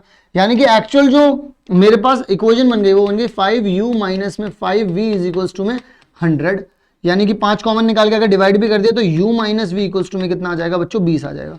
ये आ गई मेरे पास मेरी पहली इक्वेशन, पहला डाटा। लेकिन बच्चों मान लो कि दोनों एक दूसरे की तरफ आते, तो ये वाली कार यहां से यहां तक पहुंचती, तो स्टार्ट किससे होती, वो स्पीड तो पता ही लगानी है हमें, तो स्पीड पता लगानी है, यूनिफॉर्म स्पीड है। तो u और कितना टाइम लगा उसे, 1 घंटा लगा, टाइम से मैंने मल्टीप्लाई कर दी, तो स्पीड तो डिस्टेंस बन गया। तो यानी कि ये कौन सा डिस्टेंस है, AD डिस्टेंस है और प्लस में DB डिस्टेंस है। तो ये कितना डिस्टेंस बन जाएगा आप लोगों के पास, ये एक्चुअल में डिस्टेंस है कितना, 100 किलोमीटर है। तो अब आप लोगों के पास कितना हो जाएगा ये, तो प्लस में आ जाएगा 1 into में v, इसे भी इतना आने में टाइम लगा, कितना हो जाएगा 100। अब यानी कि u प्लस वी कितना आ रहा है आपके पास, 100 आ रहा है। और ये हो गई आपके पास दूसरी इक्वेशन। यानी कि अब मैं डायरेक्टली कह सकता हूं कि u plus u minus v equals to में 20 और u plus v is equals to में 100। ये मेरी पहली इक्वेशन, ये मेरी दूसरी इक्वेशन। आए हाय, इससे ज्यादा आसान क्या ही होगा, ऐड कर दो दोनों को, कैंसिल, 2u इक्वल्स टू में कितना आ जाएगा 120, कैंसिल किया। तो यानी कि जो ए से गाड़ी चलनी शुरू हुई उसकी स्पीड कितनी थी, 60। और अगर मैं बात करूं दूसरी पार्टी के बारे में, तो यहां से दूसरी इक्वेशन में रख देते हैं, 60 प्लस में v इक्वल्स टू में 100 है, तो v की वैल्यू कितनी आ गई, 40 किलोमीटर पर आवर। ये भी कितना हो जाएगा, किलोमीटर पर आवर। ये यूनिट लिखना मत भूलिएगा बच्चों।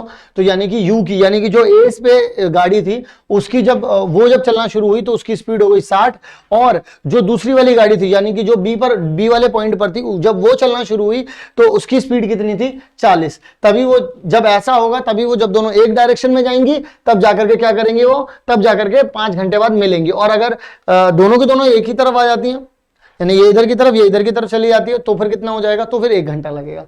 तो अगर ये 60 और 40 की स्पीड में जाएंगे तो, ठीक है ना। चलिए जी, सो यहां पर आप लोग जैसा कि देख सकते हैं, एक्सप्लेनेशन तो आप सभी लोगों को दे रखा है, देख लीजिए, v 40 और u कितना आ रहा है, 60 आ रहा है, ठीक है ना बच्चों। लॉजिक मैंने आप लोगों को समझा दिया है, एक्सप्लेनेशन आप लोग यहां से भी देख सकते हैं, बिल्कुल सेम तरीके से मैंने आप लोगों को समझाया, अलग नहीं है, ताकि आप लोगों को चीजें जो है वो बहुत अच्छे से क्लियर हो पाए, समझ में आ पाए बेसिकली, ठीक है ना। चलिए बात करते हैं अब अगले पॉइंट के बारे में। नेक्स्ट क्वेश्चन क्या है, अगला सवाल कहता है राजीव वॉक्स एंड साइकिल्स, मतलब वो वॉक भी कर रहा है और साइकिल भी कर रहा है, ठीक है ना। तो वॉक की स्पीड कुछ और होगी और साइकिल की स्पीड कुछ और होगी, जैसा कि हम लोग समझते हैं।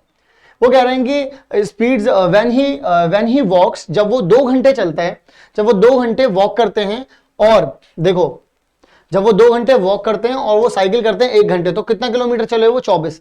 मैं अगेन आप लोगों को कहना चाहता हूं कि आपको वो बोल रहे हैं डिस्टेंस में बात करो हमसे, लेकिन बता रहे हैं टाइम, तो वो क्यों कर रहे हैं। तो अगर मान लो तुम लोग की वॉक करने की स्पीड जो है, वॉक करने की स्पीड अगर तुम ए मान लेते हो और साइकिल करने की स्पीड जो है तुम अगर बी मान लेते हो, वॉक करने की स्पीड क्या मानते हो ए और साइकिल करने की स्पीड को क्या मानते हो तुम बी, तो इससे क्या होगा कि कितना टाइम लगा साइकिल पे, वो वॉक कितनी देर की उन्होंने 2 घंटे की, तो यानी कि टाइम की मल्टीप्लाई जब तुम स्पीड में करोगे, जब तुम टाइम की मल्टीप्लाई स्पीड में करोगे होता क्या है, जरा देखो ना, स्पीड क्या होती है, स्पीड होती है डिस्टेंस अपॉन में टाइम होती है, और जब तुम टाइम की ही मल्टीप्लाई इसमें कर दोगे तो टाइम से टाइम कैंसिल, यानी कितना आ जाएगा डिस्टेंस आ जाएगा। इसीलिए मैं टाइम की मल्टीप्लाई कर रहा हूं। 2 घंटा यही नहीं किया, फिर 1 घंटा इन्होंने क्या किया, ये साइकिल चलाई इन्होंने, और टोटल कितना डिस्टेंस कवर किया, 24 किलोमीटर कवर किया। तो यानी कि 2a प्लस में b इक्वल्स टू में कितना आ रहा है, 24 आ रहा है। ये मेरी पहली इक्वेशन बन गई, बोलो हाँ, है ना। फिर उसके बाद क्या किया इन्होंने, फिर कहते हैं अब ना एक काम करता हूं, अब ना वॉक कर लेता हूं 1 घंटा और 2 घंटा साइकिल चला लेता हूं। मैंने कहा ठीक है भाई चला लो। तो उन्होंने बोला कि 1 इन 2 में अब इन्होंने वॉक 1 घंटा की और 2 घंटा इन्होंने साइकिल चला ली, तो अब कितना आ जाएगा, अब कितने घंटे चले, कितना डिस्टेंस कवर कर लिया, 39, यानी कि a प्लस में 2b इक्वल्स टू में कितना आ जाएगा, 39। ये क्या हो गई मेरे पास, ये हो गई मेरी इक्वेशन 2। अब मुझे यहां से अगर a और b की वैल्यू निकाल ली मैंने, तो मुझे स्पीड पता चल जाएगी कि साइकिल पे कितनी है और इनकी बाईसाइकिल पे कितनी है, यानी साइकिल पे कितनी है और पैदल कितनी है, ठीक है ना। ये स्पीड पता चल जाएगी। तो उसके लिए मैं क्या करूं, क्यों ना मैं पहली वाली इक्वेशन को 2 से मल्टीप्लाई कर दूं। अगर आप ध्यान से देखो तो b उड़ जाएगा, तो कितना आ जाएगा, 4a प्लस में 2b, 2 से मल्टीप्लाई कर रहा हूं तो बच्चों कितना आ जाएगा, 48 आ जाएगा। सिमिलरली अगर मैं इसे एज इट इज ही रहने दूं, तो अगर आप लोग ध्यान से समझेंगे तो माइनस माइनस माइनस यहां आ जाएगा 3a इक्वल्स टू में, अगर आप इसे माइनस करते हैं तो 48 में से 39 गए तो 9 बचे, तो आपके पास आ जाएगा 3। यानी कि a की जो स्पीड आ रही है, a की जो स्पीड आ रही है वो आ रही है 3 kilometre per hour. Similar with b, अगर आप b की बात करेंगे बच्चों तो b आप यहां से निकाल सकते हैं, b आप यहां से निकाल सकते हैं 2a, यानी कि b इज इक्वल्स टू में आ जाएगा 24 माइनस में बच्चों 2 इंटू में a कितना है मेरे पास, 3 है ना, 3 किलोमीटर है ना, ठीक है। तो 6 आ जाएगा, 24 माइनस 6 करेंगे तो 18, तो 18 किलोमीटर पर आवर दिखा रहा है, यानी कि जब साइकिल से चलेंगे तो कितना आ जाएगा, 18 किलोमीटर पर आवर। तो ऐसा कुछ हो गया, यानी कि मुझे पता चल गया कि अगर मैं ए से चलूं, यानी कि अगर मैं पैदल चलूं तो मेरी स्पीड है 3 किलोमीटर पर आवर, यानी कि मैं 1 घंटे में 3 किलोमीटर चलूंगा, और 18 किलोमीटर पर आवर कितना हो जाएगा मेरे पास, ये चीज हो जाएगी। अब वो कहते हैं, अब क्या कहते हैं वो, अब जरा ध्यान से सुनेंगे अपन लोग। अब वो कहते हैं कि if he walked and cycled for equal time in 3 hours, equal time in 3 hours, 3 घंटे में अगर इक्वल दोनों चीजें की जाएं, इक्वल का मतलब क्या है, आधा मतलब 1.5 घंटा जो है, आधा टाइम यानी कि 1.5 घंटा साइकिल करें और 1.5 घंटा ही अगर वो क्या करें, पैदल चलें, तो वो टोटल कितना डिस्टेंस कवर करेंगे। तो क्या हो जाएगा, तो कुछ नहीं करना, डिस्टेंस निकालना, स्पीड हमको पता है, तो यानी कि टाइम से मल्टीप्लाई करूंगा, जब ये पैदल चले 1.5 घंटा प्लस वो क्या करें, वो 1.5 घंटा ही क्या करें, उन्होंने साइकिलिंग भी की, तो उसकी कितनी है स्पीड, 18 है।